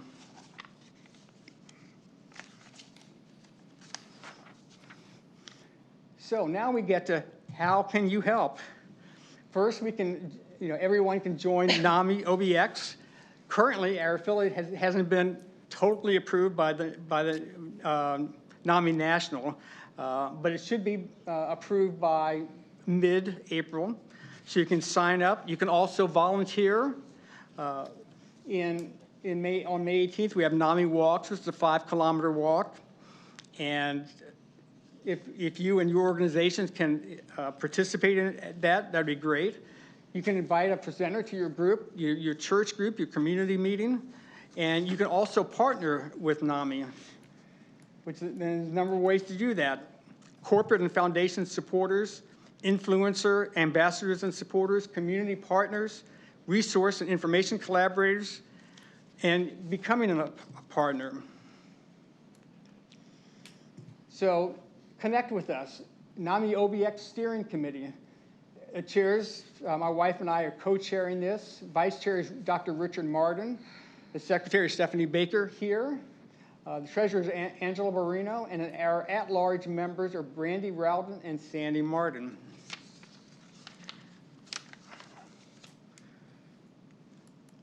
So now you can connect with us. This is, of course, pending the affiliate approval from NAMI National. Those will be our contact information. And the most important thing for our those that care for our loved ones with mental health disorders, you are not alone. And that's what we have to emphasize over and over again. You are not alone. There's other people in the community that are suffering too. My pain is not more than your pain. We all suffer together. And we need to join together and support one another and love one another. Now I'd like to turn the floor over to Stephanie Baker for her proclamation. Well, actually, before I read the proclamation, I know, thank you again, Chairman and Commissioners, for having us here. I know a lot of times I've been before you to speak on behalf of some issue, something that has affected me personally and then affected so many of our community, and I get very impassioned. And through my last position, I was introduced to Dr. Richard Martin and others, and I decided to get involved because I think it's important for you to know that we're talking about lived experience. I moved here with my husband in 2007. We had a 1.5-year-old at the time boy. I had my second baby at the hospital here in 2008, sorry. And my children right now, 2 boys, are 15 and 18 years old. Ever since my 18-year-old was about 6, we've been in and out of counseling for mental health issues with my children. When my younger one who is in all gifted classes, you've seen him perform at Kids Fest, Outrageous. He's a super talented musician. He went down to Wilmington recently on behalf of First Flight High School. He was one of 8 kids to perform. He was a Boy Scout. He plays lacrosse. At the end of 4th grade, that child had a cry for help. And at that time, I didn't bring him to the hospital, but we immediately got help. Our psychiatrist actually is all the way in Virginia Beach. The statistics we were reading earlier about the mobile health crisis calls, the hospital, it was November of 2020, right before Thanksgiving, my incredibly talented 12-year-old at the time attempted suicide. He put a cord around his neck and tried to jump off the loft bed. And luckily, my now 18-year-old got there before I did and held him as I climbed up the loft and untied him and called the Mobile Crisis Center and took him to the hospital, where he spent 2 days in the ER. We spent 2 days in the ER. No laces, no nothing. Somebody had to be in that room constantly waiting for a bed. 2 days during COVID in the ER. So that was on a Saturday. Monday, a bed opened up. My 12-year-old was escorted by the resource officers of Dare County, who I have such respect for because they treated him with such care and respect and followed him after when he returned. He was taken from here to Greensboro, to the only place that had a bed, and he was there for 14 days during COVID without me. And the reason why I'm sharing this with you is, to this day, 6 months later, my husband died suddenly of a heart attack, so switched to more trauma, constant trauma in our lives. Last year, my insurance picked up none of the mental health care. All 3 of us are going. It was almost $5,000 out of pocket. I've switched insurances this year, but yeah. This program, I actually did the education course to become a peer support person for the family to family, because a lot of times, and this is the first time I've spoken openly, and my family of friends, if anybody sees this, might be like, oh my gosh, but this is such an important thing. Right now, my 18-year-old's about to graduate from high school, and he's lost. And he's been accepted to 2 schools, and he was going to go to the military. He's just lost. And I worry for him. And the 15-year-old, I worry. He's a freshman, and things are really good until they're not.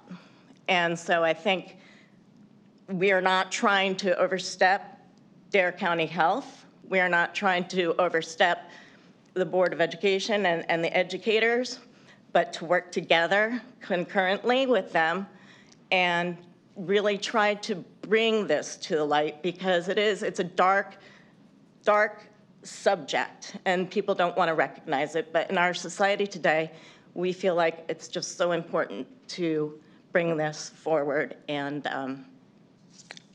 involve the community. So thank you for letting me share that. And with that, I will read the proclamation. Whereas in the United States, 1 in 5 adults experience a mental health condition, and 1 in 6 children between the ages of 6 and 17 also suffer from a treatable mental health disorder, such as depression, anxiety problems, or attention deficit hyperactivity disorder, ADHD. Whereas 1,469,000 adults in North Carolina have a mental health condition, and 128,000 children between the ages of 12 to 17 in North Carolina have a diagnosis of depression. Whereas more than half the people in the United States and 452,000 North Carolinians living with a mental health condition did not receive any treatment in the last year. Whereas the most recent Dare County Community Health Needs Assessment shows that mental health and substance abuse were number 1 and 3 in priority to be addressed, and 21.6% of the citizens of Dare County surveyed noted that local mental health services need improvement. Whereas between 2019 and 2020, the mobile crisis unit calls in our community increased 47.7% for youth and 216.67% for young adults 19 to 25. Whereas NAMI is the largest national nonprofit dedicated to improving the quality of life for people with mental illness and their families, providing advocacy, education, support, and public awareness so all families affected by mental illness can build better lives. And whereas NAMI OBX has been approved by National as an affiliate to serve Dare, Currituck, Ocracoke, and provide support groups and educational classes following a structured model at no cost to participants in an effort to promote mental health wellness in our communities. Now, therefore, be it resolved, we as the Dare County Board of Commissioners of Dare County, North Carolina, do hereby proclaim the month of May 2024 as Mental Health Awareness Month. Move to approve. Second. There's a motion on the floor by the Vice Chairman to approve the proclamation as presented. It was also seconded by Commissioner Bateman and Commissioner Bass Knight. Any further discussion? Hearing. I've got one. Yes, sir, Steve. You say you have been approved for national? We have not been approved yet for national. Okay. But we will be. We will be this month. Because the resolution states that you are Yes, I approved by know. national. No. When this was written, we had gotten initial okay, and then they backed up and wanted us to change. We had to provide some more documentation for them. Okay. For us to approve this the way it's written, that means that we recognize them as a national affiliate, in which they're not, as of this day. Yeah. We can add. We can add language. We can add language to the beginning of that whereas pending approval, Steve. Okay. If that's okay That would be with you great, guys. yeah. That'd be excellent. Thank you very much. Yeah. Need a motion for redoing that? So move. Yeah, the maker of the motion will recognize that we'll change that language, and will the seconds as well? Yeah. Yes. Okay, so the seconds will as well. Once again, any further, thank you for pointing that out, I would like to Commissioner say Howell. something. Yes, sir. Mr. Cooper, Ms. Baker, thank you for this presentation today. It's been enlightening, and it's been, I know Dr. Martin first mentioned this at a Saving Lives Task Force meeting, I don't know how many months ago. NAMI is not an easy thing to establish. I know there's a lot of them throughout the state, but we didn't have one here, and it's certainly needed. Y'all's efforts to step up and do this is recognized, and we certainly appreciate the hard work that you've put into it. It sounds like that the hard work that you've put into it is just a start, that's going to continue. And it's good to see that it's in capable hands. I'm glad to see that Dr. Martin and Ms. Martin is working continually with you in that regard. So thank you again for what you're doing here. Thank you. Those in favor of the amended motion, please signify by saying aye. Aye. Opposed, like sign. Motion carries unanimous. Commissioner Bateman? Stephanie, have you guys been to the Saving Lives Task Force meetings? My kids, no, they have not. Not your kids? Yes. NAMI.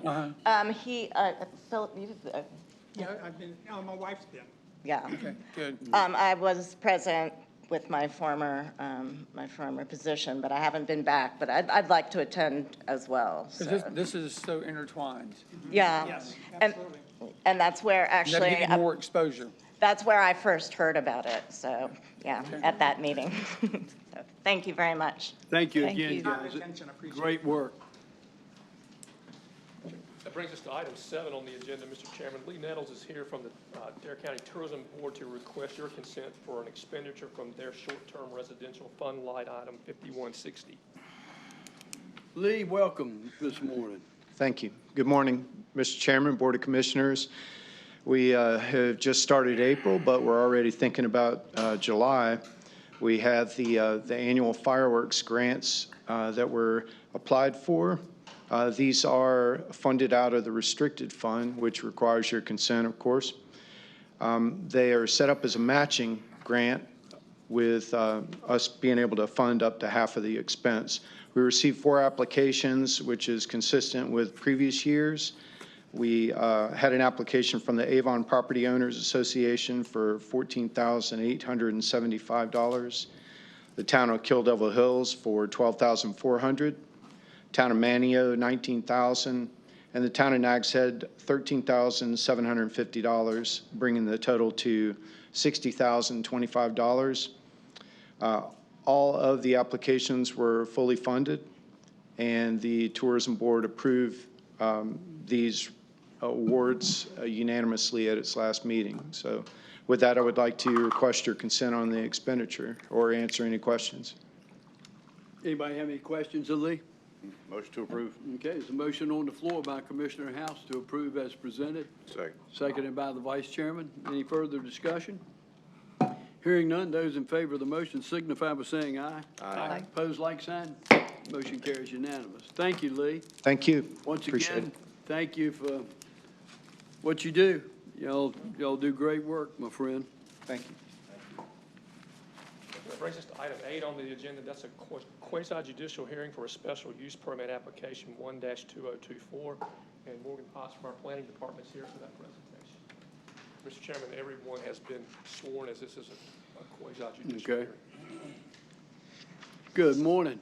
Good morning, y'all. How are you? Fine. I'm Morgan Potts, and we haven't formally met yet. I joined your crew in November as a staff planner, and I'm from Edenton, so I'm not a total dingbatter. So what I have for you all is consideration of a special use permit application. This special use permit application and site plan has been submitted by Derek Hench and House Engineering. Rick House is here, right yonder, representing the applicant this morning. This is a proposed cluster home development. Long-term occupancy is critical to this. This is going to be 31 days or more. There will be 8 dwellings, 1,200 square foot. They meet all of the criteria outlined in the ordinance. The parcel is approximately 1.3 acres, and it exceeds the minimum lot size required for a cluster home development. The applicant, again, is proposing to construct 8 3-bedroom wood frame individual dwelling units on the parcel. They will be separated by 16 feet in width, which does slightly exceed the bare minimum. And as stated previously, the proposed design does meet the minimum requirements of the ordinance. The planning board heard this request previously, and they recommended approval. So if you have any questions? Yes, I do. Yes, sir. Would the applicant consider an annual lease? I think he would consider that for sure. He's doing I don't know if he, let me back up.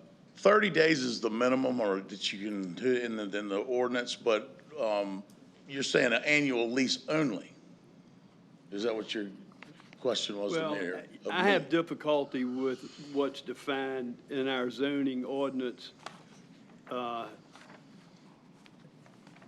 as long-term, and I intend on addressing that and bringing it back to our planning board and our boards because I have difficulty with that, saying that the use for residency purposes for a period of 31 days or more. To me, that's not long-term. I'm looking for long-term, minimum a year. Okay. I could ask him, but it's written as it is today, I think is 30 days, 31 days. That's correct. That's how it's written. But I'm asking if the applicant is willing to consider. I'm sure he's willing. I mean, it's a phone call away. I can't answer that for him. Okay, well, today. I understand that. I can get back with you guys. Okay. It's not a problem. Anyone- To ask him. Anyone I else? think he was under the impression it was going to be monthly. He doesn't want weekly. He wants people who are going to be working down there to live in these houses. That is the main force of, his reasoning is to create some lower income houses down there, some workforce housing too. So it's kind of, it just falls under the cluster home I understand. ordinance. Understand. Commissioner Bateman. I agree with you, and I'm behind that, but how about if someone who has signed a lease and it's the 30-day month-to-month lease for a year, could we not stipulate that at the same time? And so it'd still be a year, which fulfills Chairman Woodard's thing, but it allows someone like me, for instance, who has a month-to-month rentals that I do to people, just to get them out in case they don't pay their rent. On a month-to-month lease, it's a lot easier to get them out quicker. If you have to. You can do evict whatever them. you want to do with respect to leases if the applicant consents. If the applicant does not consent, then you're bound by your statute. Again, that language of the 31 days or longer, that's reflective of the North Carolina Building Code of transient versus non-transient. So that was the reasoning behind that, was consistency with No, I the understand. code. I understand. So, Doesn't mean I'm comfortable with it. yes, I just, that's how the ordinance is written Right. now. So, I mean, that's why that condition's Right. placed in there, because that is our code at this point in time. Right. Mr. Chairman? Yes. You, Morgan and Noah, just hang tight. With respect to the public commenters, consideration to make it I'm a... sorry. Before you all. That's right, it's quasi-judicial, we got a request. We've heard the presentation from our staff. I don't know if you have evidence that you need to put on from the applicant's side beyond what has been presented. Let me ask my questions and then see if there's anybody else to put on evidence. Perfect. And we'll go from there. So does the applicant consent to the entry of all the file materials to the board as evidence in this hearing? Yes. And do you consent and agree to the testimony that you just heard from the planning staff? Yes. And do you consent to the terms and the conditions of the special use permit as it's now drafted? Yes. Okay. Is there anyone else that'd like to put on any evidence with regard to this matter? Seeing none, then we would close the evidentiary part, and now you can ask your questions. Okay, I defer to Commissioner Couch. Why not make it an NC-12 address, and why not make the access off NC-12? Is it a money thing? I just want some insight. I thought he had a valid point. The biggest thing was how close the two entrances would be on to 12. So we didn't want to have a traffic jam there, and we wanted for some reason, we wanted to go ahead and put the required right-of-way next to Midget Mobile Court right-of-way, because it's so small as it is now. We figured the two right-of-ways would end up be a better right-of-way and a less turning onto and off of 12. So we decided to go ahead and combine them. We have an option to come in off 12 also, another drawing of that. This particular one I put in front of the planning board seemed to be the best design for our purposes and taking into account midget mobiles and not, is what is it, a 30-foot right-of-way or 20-foot right-of-way or something like that, and it would just clean up that entrance too as well. All right, safety as much as anything. I heard what I needed to hear. Yes, sir. Okay. Thank you. Anyone else? Did I hear that you were exceeding the lot coverage or not exceeding? No. Not close, I don't think. Okay. Close, but not close. It is a total of, I apologize, it is a total of 28% of lot coverage. The limitation is 30. Okay. Gotcha. Yes, sir. If you elect to move forward with this, and if you elect to move forward as you suggested, then in the motion to approve, include language that allows us to modify the special use permit to include that if the applicant will consent to it. Then we don't have to come back.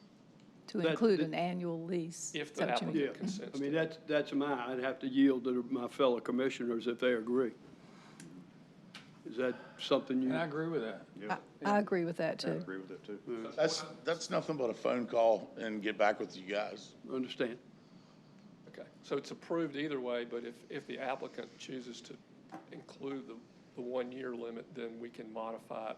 You've approved that modification as well. Okay, It's approved as 30 right now. Correct. All right. gotcha. And I'll make that phone call today. All right. Anything else? Anybody So else? we're not making it contingent upon him doing it for a year. If the applicant does not consent to that, then you're bound by your By statute the that's statute. 31 days. That's what your 31, ordinance okay. We're says. bound by I got it, that. okay. Yeah. All right. But we'd like to have that. Yeah, we strongly encourage Like to that. have that.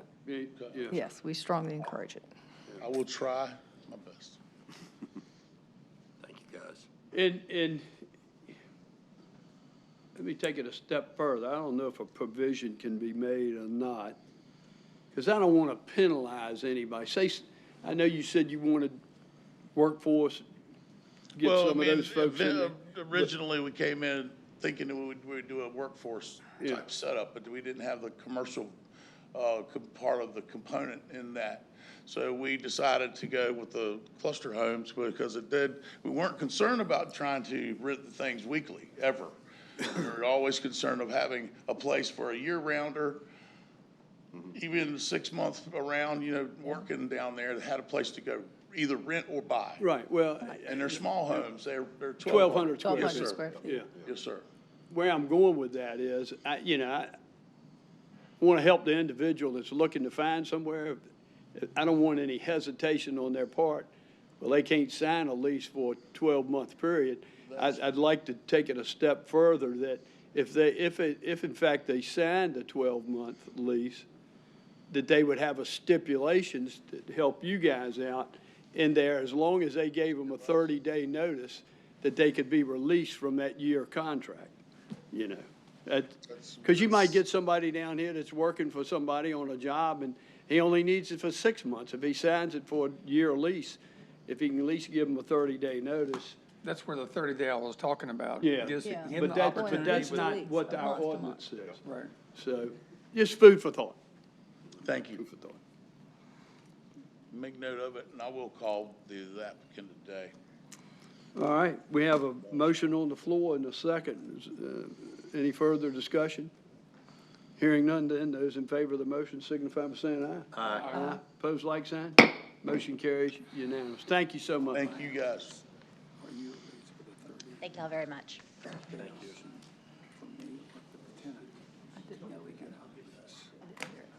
Item 9, Mr. Chairman, is a request to permanently close an unimproved portion of Roosevelt Avenue on Roanoke Island. And I don't see the applicant here. Is the applicant here? If she is, she would get an opportunity to speak. She left. Is there anyone else here with regard to any of the adjoining property owners that would like to speak on this?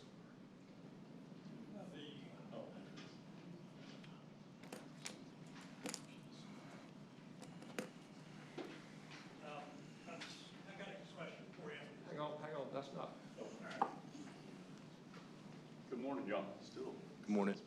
Jeff, good morning. Good morning. My name is Jeff Malarney. I live in Wanchese at 218 Thicket Lump Drive, and I'm part of the ownership group that has an interest in the Shady Pines subdivision in North End. I believe last week my law firm sent a letter in to the Board of Commissioners. I don't know, Mr. Outen, if you've received that letter outlining our points. So I won't reiterate that. We're excited about that subdivision. We purchased a parcel with the paper roads in it for future development and consideration of the initial site plan. And happy to answer any questions if y'all have any.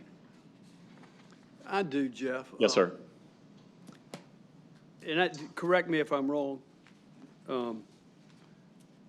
I don't know that it is the intention of paving that. I've been down there for several reasons. There's a lot of utilities and so forth. You pave it, then you got all kinds of issues. Would there be some consideration on the owner's part to entertain a pathway and I've been down there and looked at the site numerous times, entertain a pathway versus paving a road? Would that be an option for the owners? I can't speak for the group, but happy to pose that question and Gotcha. return for next, Maybe I should explain. or a letter back. Yeah. Should I explain the procedure, Mr. Chairman? Just Yes, so- sir, yeah, absolutely, okay. so the public will be aware.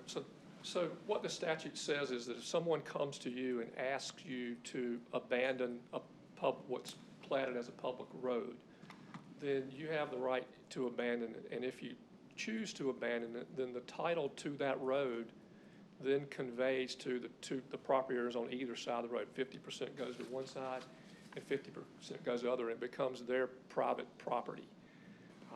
And so there was a statement made earlier that said they could acquire an easement. Well, once it's abandoned, they can't acquire that easement because they don't own it anymore. And so that would cut off whatever rights they have in and to that street, because you would have abandoned it and the street rights go away. The statute also says that for you to move forward, you have to do a resolution indicating your intent to close that street. And that's what you're here for today, to make a decision whether you're going to adopt that resolution or not. If you then adopt that resolution, then you're required to come back at another meeting and have a public hearing. And at that meeting, you would vote finally whether to abandon it or not. If you chose today not to adopt that resolution, then the matter is over. If you choose to adopt that resolution, then we would come back in May and have a public hearing with regard to the closing of that street. All right, the board understand that? Yeah, I understand that. I have a question for Yes, Jeff. ma'am. You just, what you just said, you said when you purchased the property, the street was part of that purchase? Yes, ma'am. There were a number of, in the Evans tract, there were a number of streets that were originally All the streets platted. down Yes, Airport ma'am. Road? Yes, ma'am. Even though they were kind of cutouts from other properties So adjacent? when you pull the deed for that property Yeah. that they got, there's a description of all the tract where all the lots are. Yes, And then saw at the the bottom pictures. of that description, there's a paragraph that said, we hereby convey whatever right we have into all of the roads and streets depicted on that plat that we're talking about, that created the roads in the beginning. All right. Thank you. And we're certainly happy, I mean, we obviously don't want you to adopt the resolution, we want you to deny it, but we can speak about paths if that's important to the commissioner and as the subdivision develops, we'll certainly want to accommodate those folks. Yeah, let's just entertain that as an option, you know. Yes, sir. Yeah. Thank you, Jeff. Thank you. What's the pleasure of the board?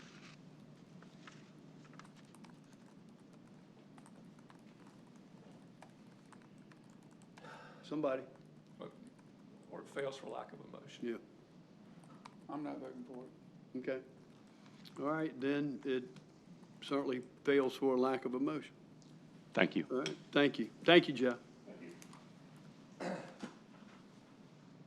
That brings us to item 10 on the agenda, and this is our RFQ that we sent out to select an architect for the early college at COA, and Dustin Peel's here for that presentation.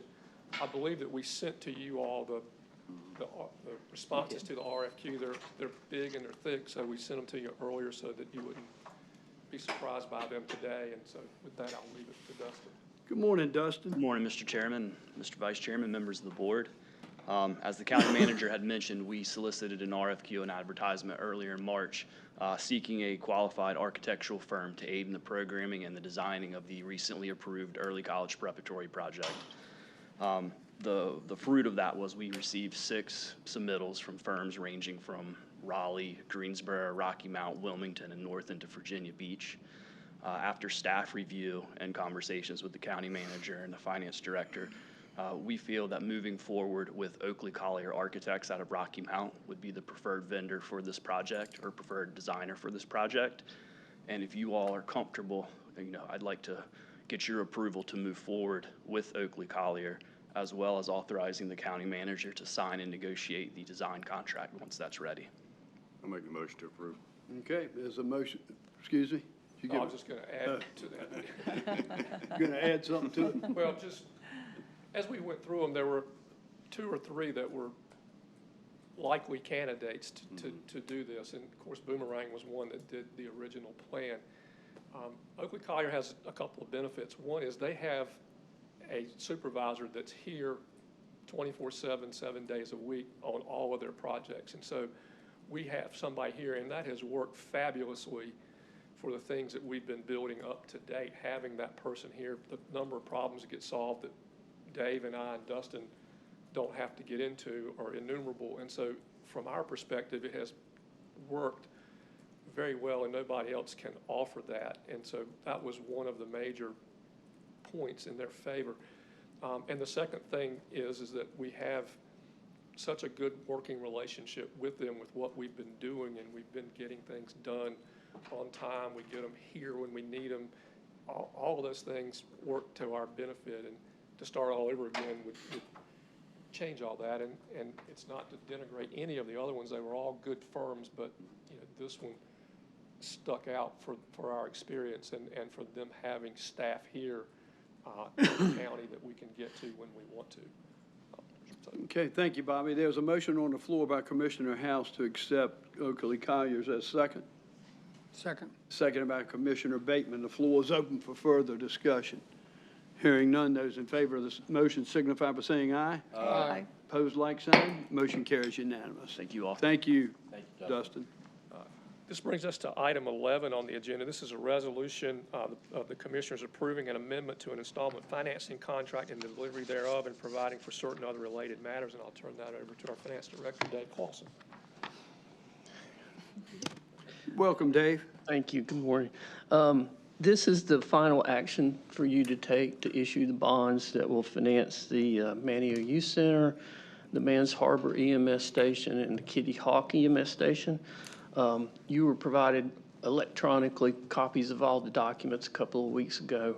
And then they were also provided to the Dare County Public Facilities Corporation Board, which is Chairman Woodard, Vice Chairman Overman, and the Assistant Finance Director, and all the staff of that. That's the counterparty nonprofit that's required under North Carolina statutes.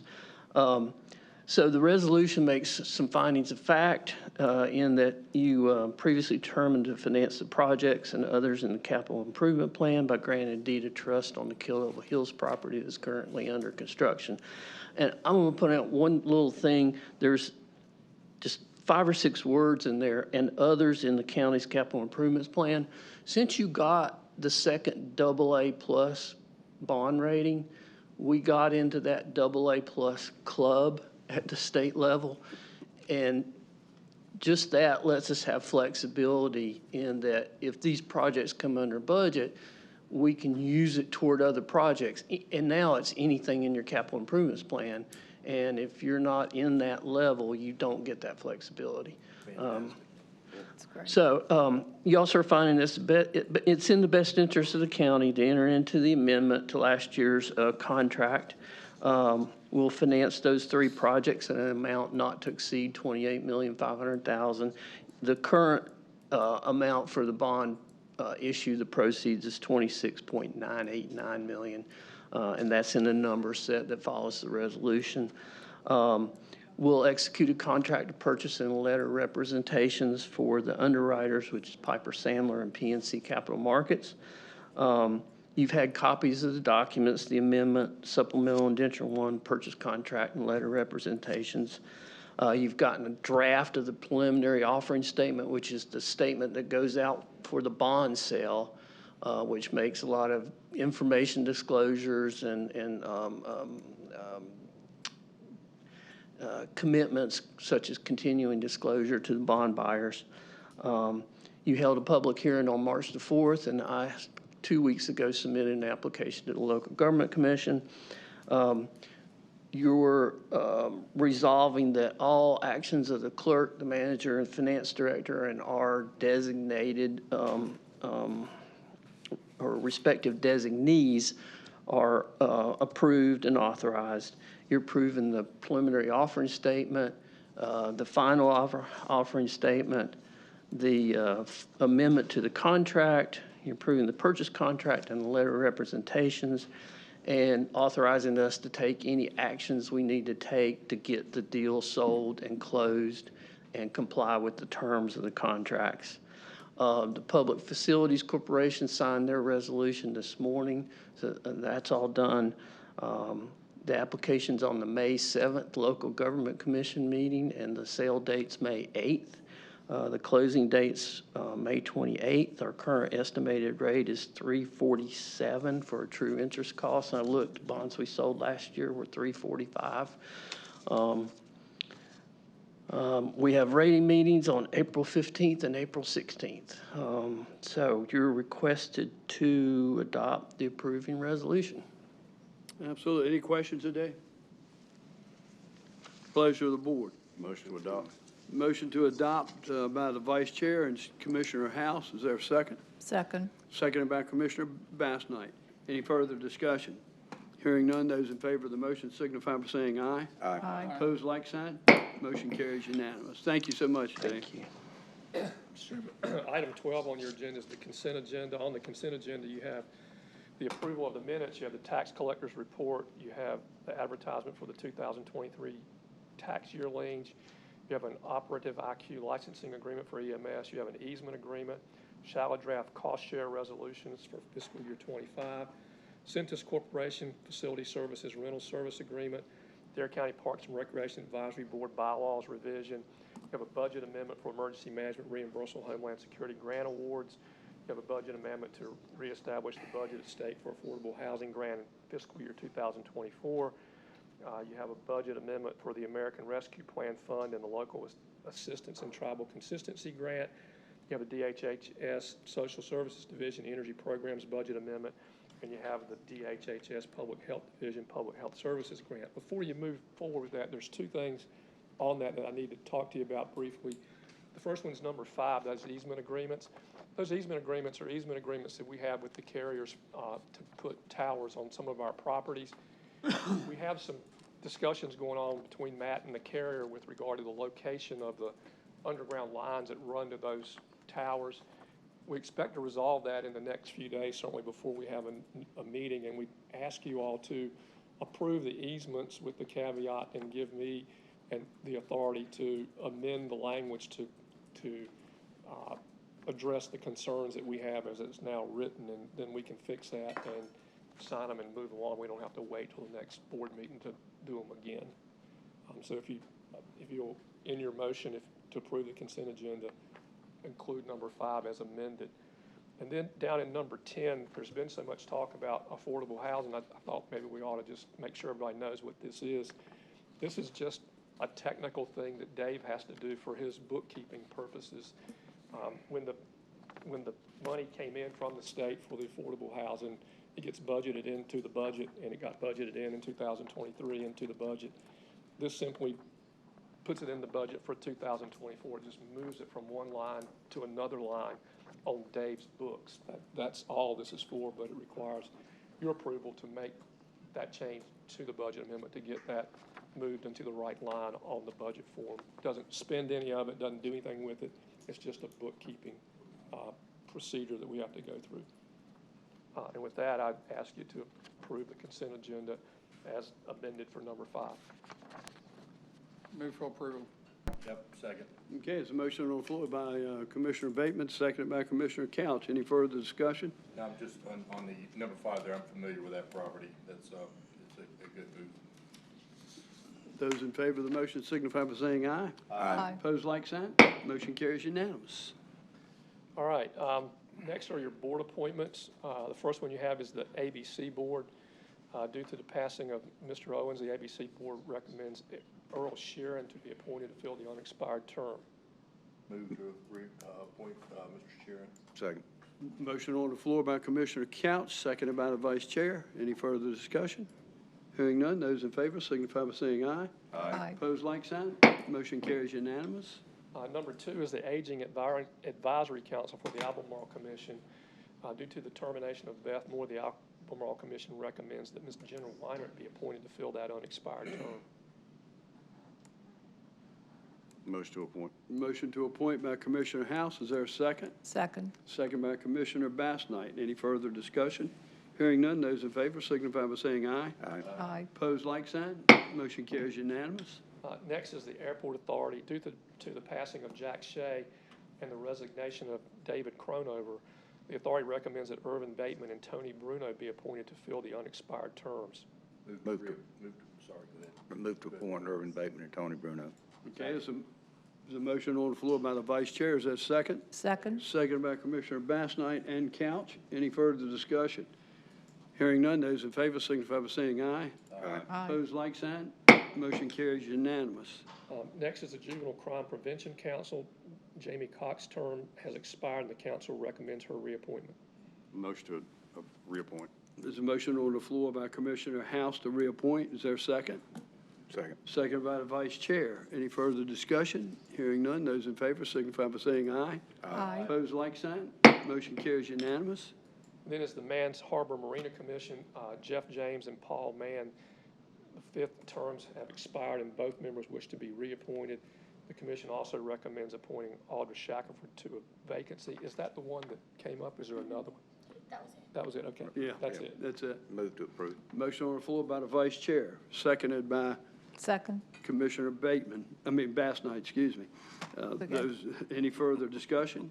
Hearing none, those in favor signify by saying aye. Aye. Opposed, like sign. Motion carries unanimous. And that brings us to your upcoming board and committee appointments.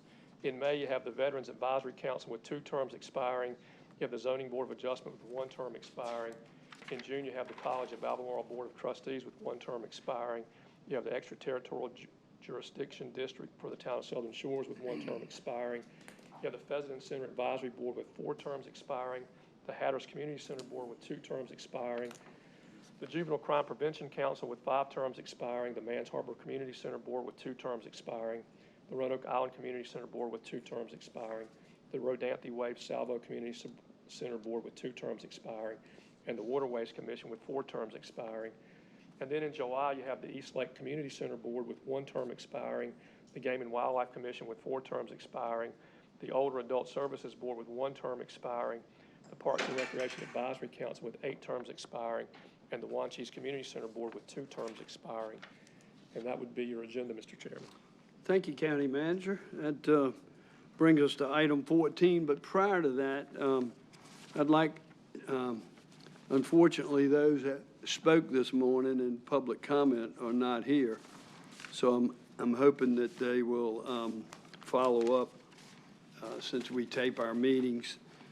I'd like to respond to the public comments this morning, and I'll open the floor for any other further commissioner if they have any comments they'd like to respond.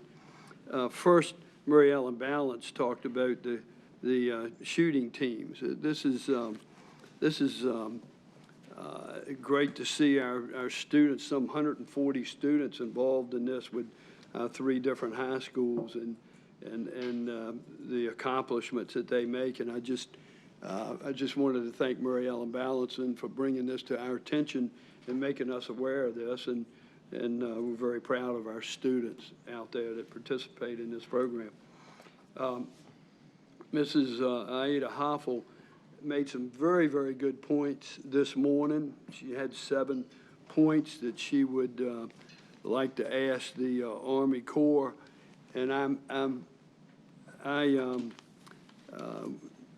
I agree with those 7 points that she made, and I would just let you guys know if you're in agreement with it. I would like to have our clerk prepare a letter with those 7 points and questions to the Army Corps, and I sign off on it and we send it. We need all the help we can get finding answers to what's going on down there and getting some support. So if I have your blessing to do that, I would certainly write a letter.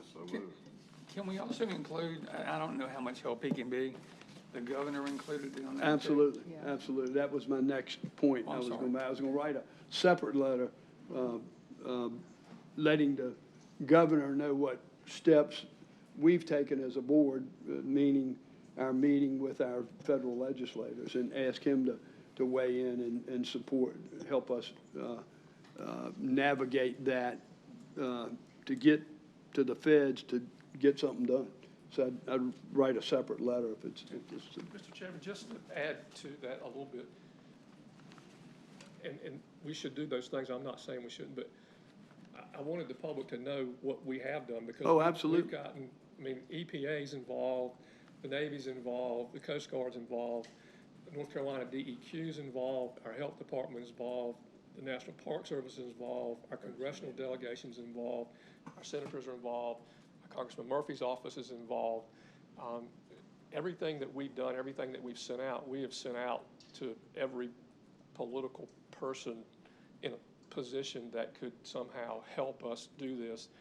In addition, we've had multiple phone calls, group calls, Zoom calls with all of those or some of those or many of those at various times on board working through this. So this has been an ongoing thing since it started, and we've been heavily involved, and Sheila, probably a day doesn't go by that she's not involved in something dealing with this issue. So just to make everybody aware that we're doing all these things, and the things that you just identified are yet some more things that we can add to that.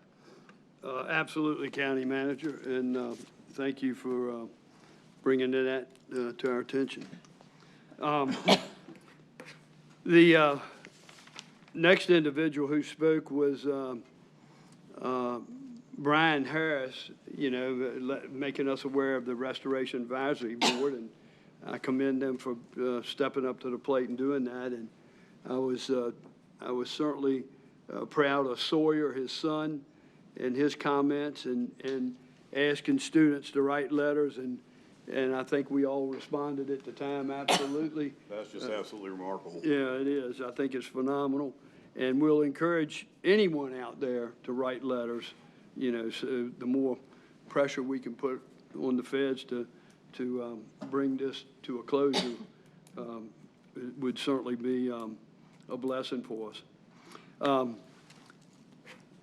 Justin Bateman, couldn't agree with him more. I appreciate him making the statement that he encouraged our residents to find the facts before you speak. We see way too much of that, statements being made that are not factual, and I just wanted to thank Justin Bateman for making those comments.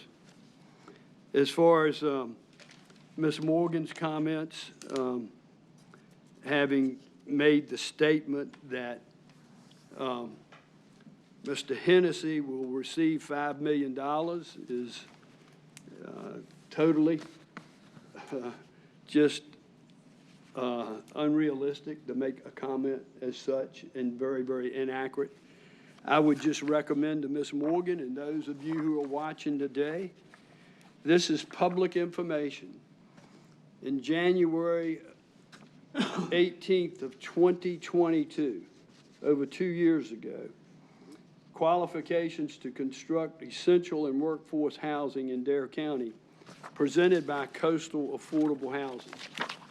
Mr. Hennessy is not Coastal Affordable Housing, LLC. He is one of 5 principals of Coastal Affordable Housing, LLC. This presentation was made to us back in February of that year. We approved this. The reason we approved this was the talent that is the principals of Coastal Affordable Housing. One of the other principals, other than Mr. Hennessy, is Robert Ferris. He's an architect of SFL&A with some 30 years experience in the business and a degree from UNC Charlotte. Well-respected architect that's been in the business for over 30 years.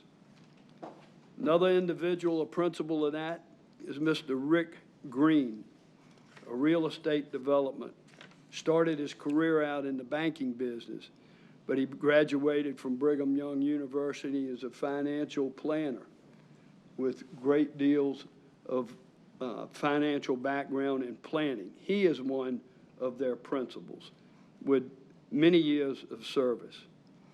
Eric Lindstrom, another architect from UNC Charlotte that's a part of this principles of coastal affordable housing.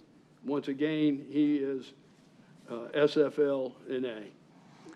Aaron Thomas, a well-respected builder, ECU graduate in construction management, founder of the Mercom Construction. He's completed over 800 building projects in his career. These principals of this group are total professional individuals. I encourage you, public, and Ms. Morgan, to reach out and get a copy of this proposal that was made to us back in February of 2022. For those reasons, that's why Coastal Affordable Housing was chosen to work with us on the $35 million that we got from the state. These people have experience in this category, and the builder, I believe, Mr. County Manager, is building the school in Plymouth right now. Is that not correct? And the architect. And the architects that are involved. So these guys have total experience in this area, and those are the reasons. For those are the reasons is why we chose them back in February of 2022. That ends my comments with respects to May I address two things? public comment. Yes, sir, you can. There's been some confusion both in the public comment and in the media with regard to that $5 million. Yes. There's a pre-development agreement that says we're working with them for them to do the things prior to building, to see if to acquire a site, to see if the site can perk. Does it have wetlands on it? How big is it? How many units does it have? All the pre-development work, the pre-building work that you have to do ahead of time to figure out if you can even do the project. You don't go out and buy a multi-million-dollar piece of property or multiple pieces of property until you know whether you can use that property or not, and you have to spend some money to figure all that stuff out. Similarly, when you identify properties, you have to hold those properties, and so you have to enter contracts of some kind, option contracts or something where you put down some money and you say, we're not going to close, but don't sell it to anybody else while we figure all this out. And so you put down some option money or whatever to hold those properties available. And so that pre-development agreement says that they can spend up to $5 million to do those pre-development activities, whatever they are, and that would include the engineering and the design, because you have to figure all that out to see if it'll fit on any particular site. And so it can be rather expensive. You all know what architect fees cost and all those sorts of things. And so to say that we owe someone $5 million is incorrect. What that is a cap on what could be spent pre-development. We owe only what has been expended to date to do those pre-development activities. And as we go through those, Dave's team, his auditors go through those invoices to make sure there's backup and to make sure they're substantiated before we pay them. And so that's how that process works, and nobody's getting $5 million unless there's $5 million of pre-development activities. And if they are, they're for invoiced activities that things that people have done that they've expended money for and they're getting reimbursed for. So that's how that part works. And right now, I think we've spent $386,000 or $389,000 or something like that. And there's another $270-something thousand that has been invoiced that our guys are looking at to see if they're what's good, what's bad, what's got backup and all that we have not paid. And that's all that's been paid and all that we know about that's owed at this point. I'm not saying there aren't going to be other invoices coming because some work has been being done, but to now, that's what has been done and is what's been spent.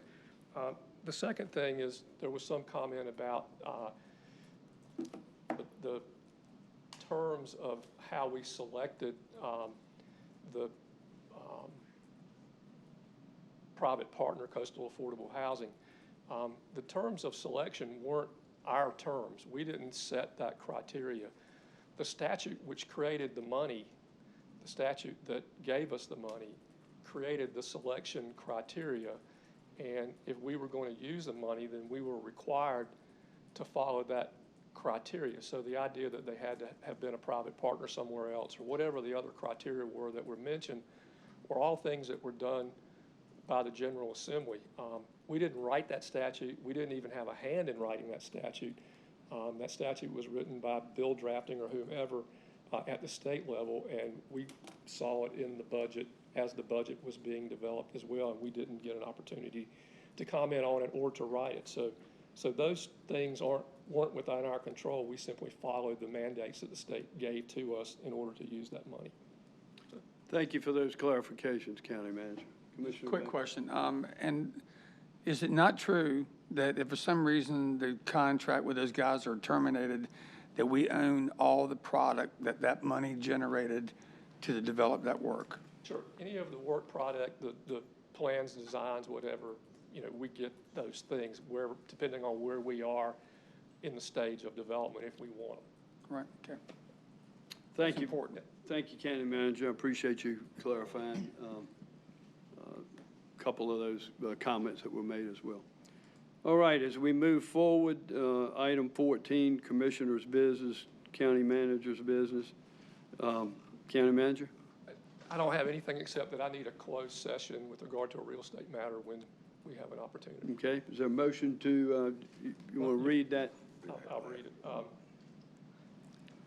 This is need a motion pursuant to NCGS 143-318-11A3 and 11A5 to consult with an attorney employed by or retained by the county in order to preserve the attorney-client privilege and to approve the minutes of the last closed session and to instruct the county staff returning concerning the position to be taken by or half of the county in negotiating the price or other terms of a contract, proposed contracts, or the acquisition of real property, and this concerns the Kitty Hawk EMS station. Okay. All right. Motion. Is there a motion to approve? So, Mr. Can we do this after we get the commissioner business discussed? We'll do it now. We can do it now. That's fine. Sorry. Yeah. Motion on the floor by Commissioner Couch. Second.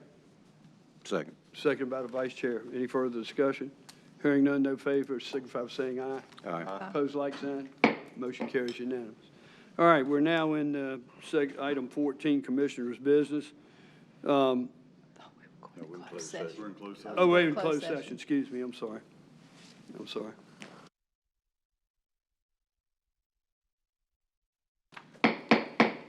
Call the Dare County Board of Commissioners meeting back to order and turn it over to the County Manager. Sure. In the closed session, the board approved the minutes of the last closed session and gave the county attorney instructions with regard to the material terms for the acquisition of real property. Took no other action. Thank you, County Manager. That brings us back to item 14 now with Commissioner's business, and I would ask Commissioner Bassnight if she would kick it off today. I will be glad to, Chairman Woodard. I had the opportunity to attend the Dare County, North Carolina Cooperative Extension Advisory Board meeting last week, and it was very interesting. They offer so many programs there that intertwine with our own Parks and Rec, and I was very impressed, and they wanted me to express their thanks to the county for helping in removing trees from the Arboretum in Kill Devil Hills. They said the county was right on it, and they were very happy about that. I had the opportunity in the month of March to deliver Meals on Wheels with Sandy Pace over at Virginia Tillett Center, and also last Thursday on that very rainy day, delivered meals throughout Collington Harbor, and I really enjoyed being able to do that. Echo what Chairman Wood has said about the State of the Child Conference. It was just so enlightening and reassuring to know that when a community comes together, we can take care of our children in the community, and that's so important. I was happy to see one of my former students this morning, Dustin, receive an award. I'm sorry I touched the microphone. I also was impressed. I attended the last Board of Education meeting, and very impressed that in Hatteras, they've taken an old activity bus and they are remaking it into a house, a tiny house, moving mobile home. They have a video about it. It is a great project. If you have a chance to look at it, I'm sure they'll share the video. It's really impressive, and the students are learning so much from that. And yesterday, I want to commend, he's not here anymore, but I want to commend Spencer Gregory with our Parks and Rec department. I had asked him to take me on a tour of all the Parks and Rec facilities in Dare County, and we left it yesterday morning at 9 o'clock, and he took me from everywhere from the swimming hole to Kitty Hawk, First Flight, Kill Devil Hills. We saw it all. I saw things I didn't even know existed in Dare County, soccer fields back in Nags Head, a lot of things we have. And Spencer's so knowledgeable and just knew everything. And so I was really impressed and really thankful that he did that, and glad to see that we have so many opportunities for our students, and glad to try to promote those as we go forward with even more things that we can do for our children. And I will stop there today. Thank you, Thank Commissioner. Commissioner House. Thank you, Mr. Chairman. Just a point of reference, the South Atlantic Fisheries Management Council is hosting 4 mackerel port meetings in North Carolina.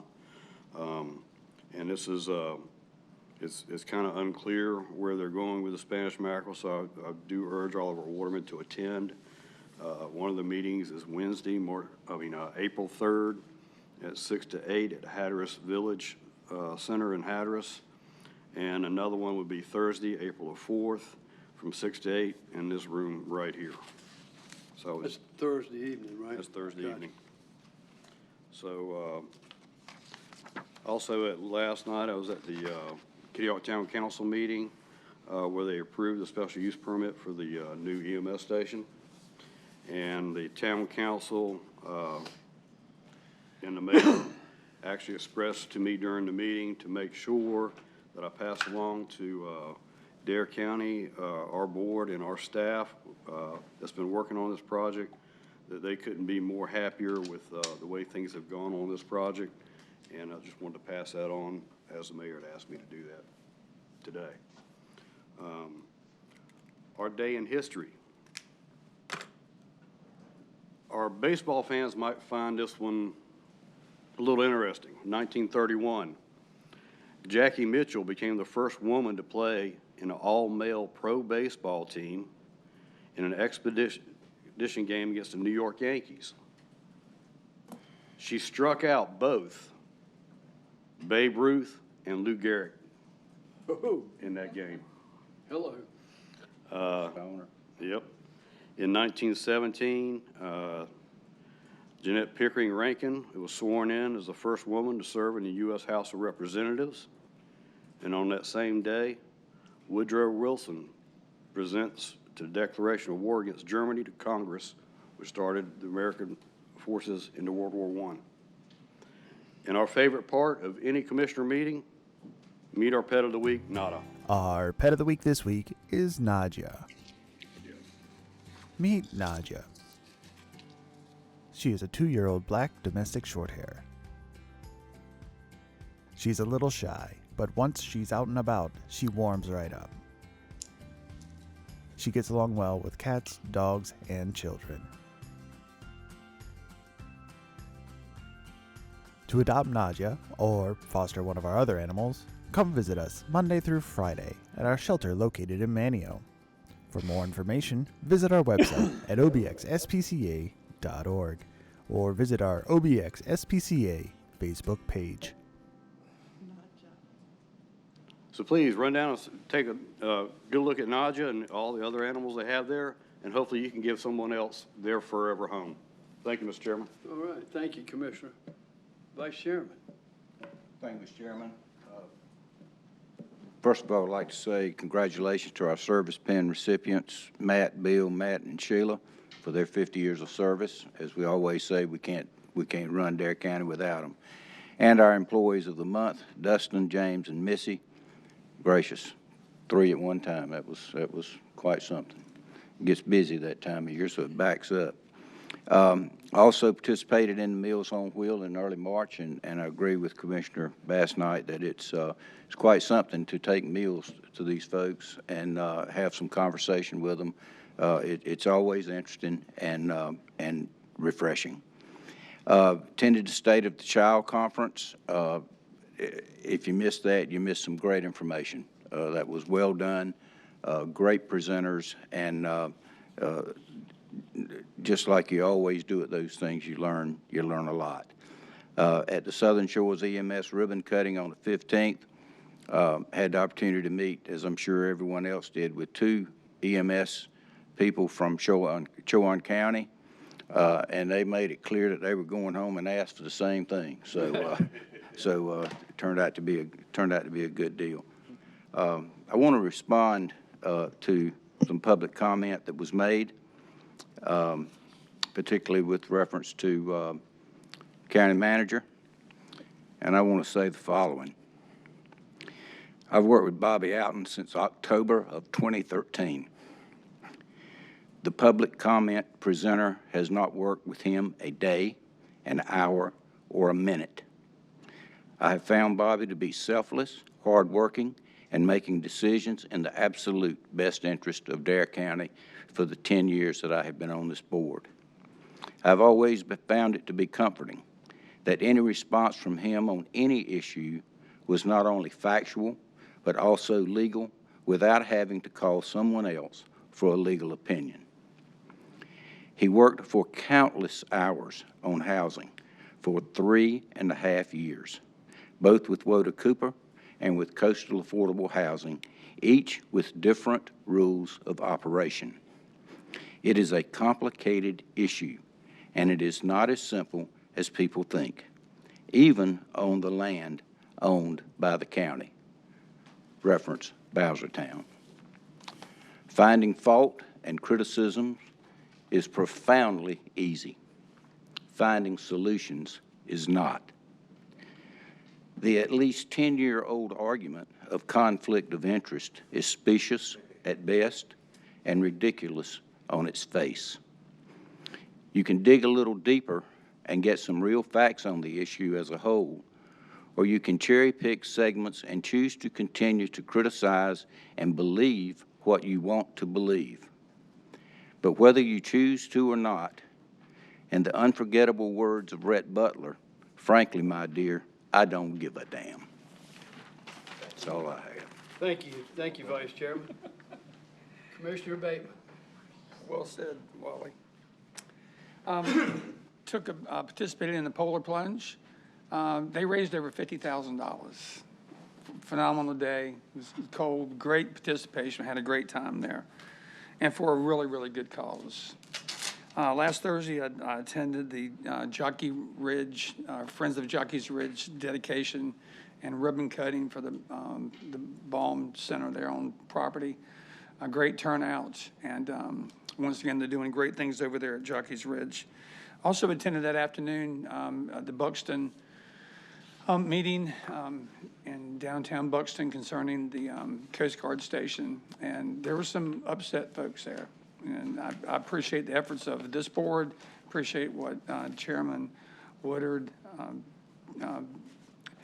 Danny Couch, Vice Chairman Overman, and Bobby Alton did by going to Washington, D.C. I know you guys worked hard up there trying to get a solution, and hopefully we can find some recourse to help them alleviate the problem that we have down there. It's crazy, and if I was to go in my backyard and dump a bunch of shingles and turn them over and bury them, I guarantee you within a month somebody find out about it, there'd be a lawsuit against me, and I'd have to dig them up and restore that wetlands to the natural pristine condition it was. But the federal government ain't got enough balls to do what they're supposed to do to clean up our backyard here in beautiful Dare County. Did you get that? Mary Helen, did you hear me? Be sure to quote him. Anyway, but the bottom line is, guys, we're all here and we're in this together. As I said before, this is not just a Buxton issue. It's not a Dare County. It's not in North Carolina. It's an issue that affects everybody, and they need to step up to the plate and do what they're supposed to do. Let me see here.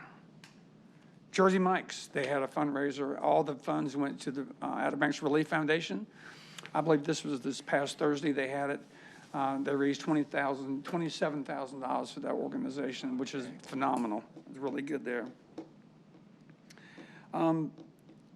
Years ago, the town of Kitty Hawk, we had some lawsuits going on, and that attorney, that the firm that was representing the town, I believe the lawsuits and the attorney's fees were close to $300,000 a year.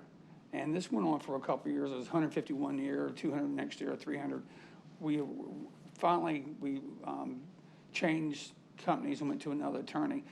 Not that anything was done wrong for us billing, but when you have and it's billing out for folks representing you in lawsuits, it can be astronomical. In defense of what we do here in the county of having a county manager and a county attorney, it makes good business sense to do that. Bingo. On all accounts. Amen. I mean, you have the same man that's doing the same job as someone that has the pulse of the county at hand 24 hours of the day. Why would you not want to do that? I don't think anyone on this board was there when they made the decision to do that. Were you here, Bob? No, it was prior to my time. Okay, prior, but it was a great decision. And it was one that I'm fully backed and can continue with as long as I'm on this board. That's all I got. Well, let me just say this, just to echo what you just said. If we'd have had to hire an attorney to work with Woda Cooper and Coastal Affordable Housing, can you imagine the amount of money it would have cost us? Because they charge about an hour. Don't want to think about it. Charge about an hour. Yeah, I mean, that savings alone is incredible. Not only that, County Manager Alton's been doing this government work for us. Even when I served on Kill Devil Hills Board of Commissioners, I had like some 14 years there. He was our county attorney. I mean, he knows it backwards and forwards, and we're fortunate to have him for what we pay him. Yeah, I agree. You know, so, and once again, the public comment alluded to the fact that he served at my pleasure. He didn't serve at my pleasure. He serves at the pleasure of this board. This board makes those decisions. So once again, come on, public, listen to what Justin Bateman had said today, and let's do your homework. Commissioner Couch. Yes, sir. Bob, in your comments, you mentioned the fact that, the Buxton issue got a lot of attention, but we covered 6 pretty heavy-duty items with our folks up there, and I was kind of marveled at the fact that when we came in there, I mean, we had people waiting for their time with their representatives before we got there.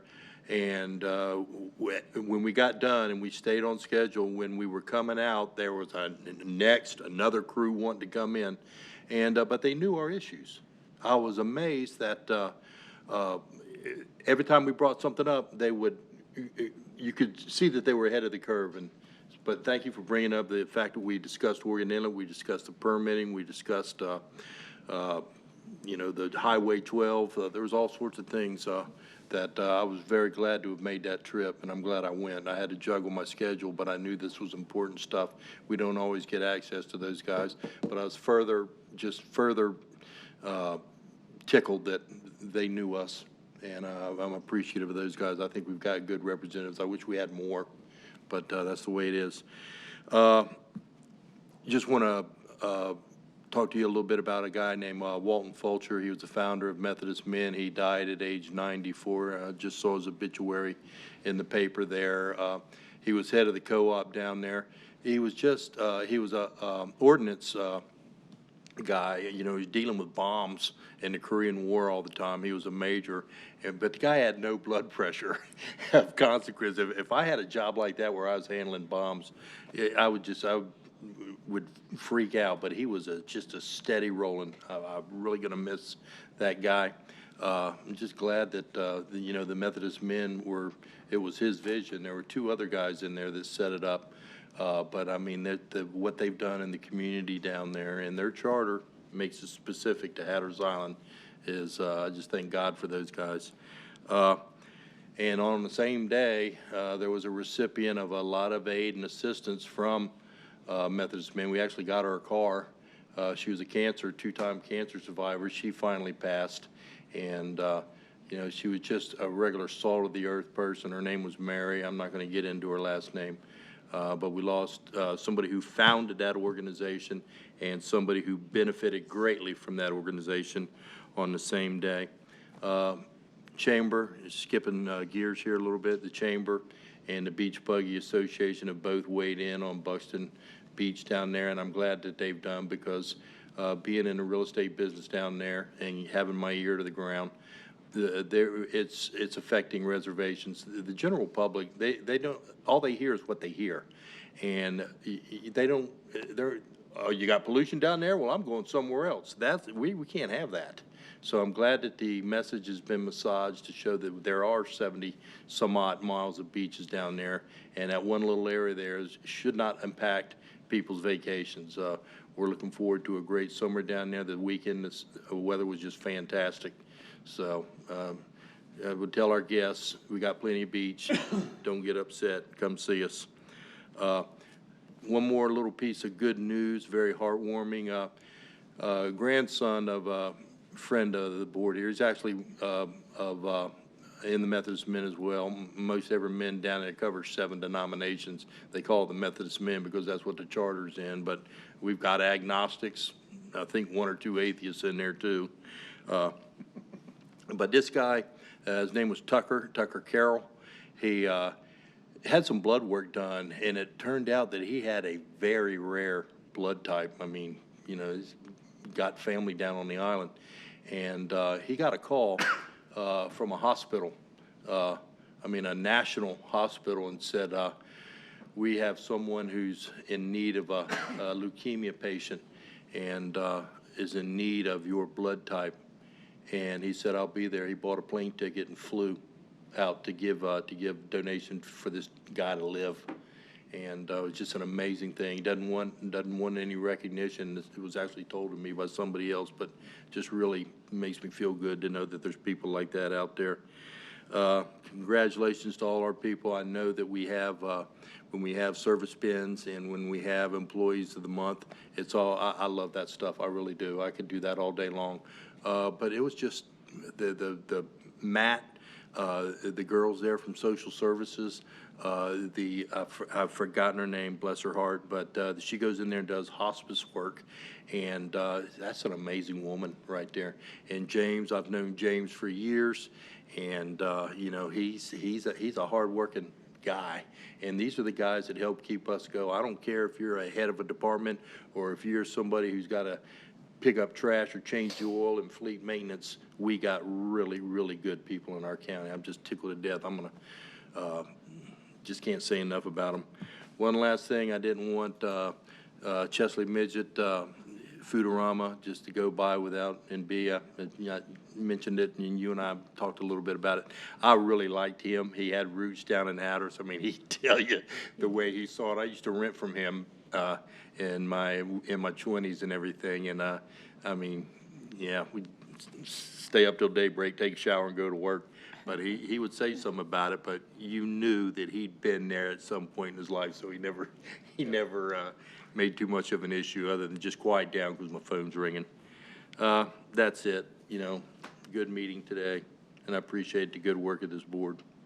Thank you, Commissioner Couch. I appreciate it.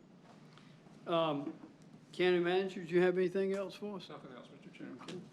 I'll refer to our Public Information Officer, Ms. Hester. Do you have anything for us today? I was going to mention two things.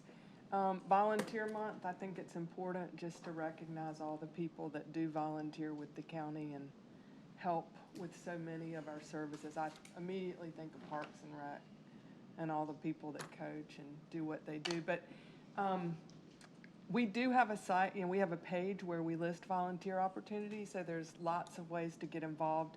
I think the newest listing is an ambassador or ambassadors for the Love the Beach, Respect the Ocean campaign. Emergency management has a lot of opportunities for people who might help get out and promote beach safety. And that's darenc.gov/volunteer. So I wanted to mention that. And then also the county's Trails Committee, which is a subcommittee of Parks and Rec. They're going to celebrate the Marshall and Gussie Collins, this trail here, right out here on Friday afternoon at 3 at the Virginia Tillett Center. So that'll be a really nice time. So family members going to speak? Yes, Yeah. and a lot about the history, the farming that took place on this land. Yeah, they wouldn't recognize this place today. I know, Yeah. but I think it's important, and that's taking place Friday. And if you do come, be sure and wear your blue. Mm-hmm. So that's all I have. Thank you, Dorothy. Mr. Chairman, I have one thing. Okay. Just as an abundance of caution. If I could get a motion to authorize me to record the deed to the Kitty Hawk property for the EMS station and to execute the lease with the town of Kitty Hawk to lease back the fire bay that they get as a portion of that project.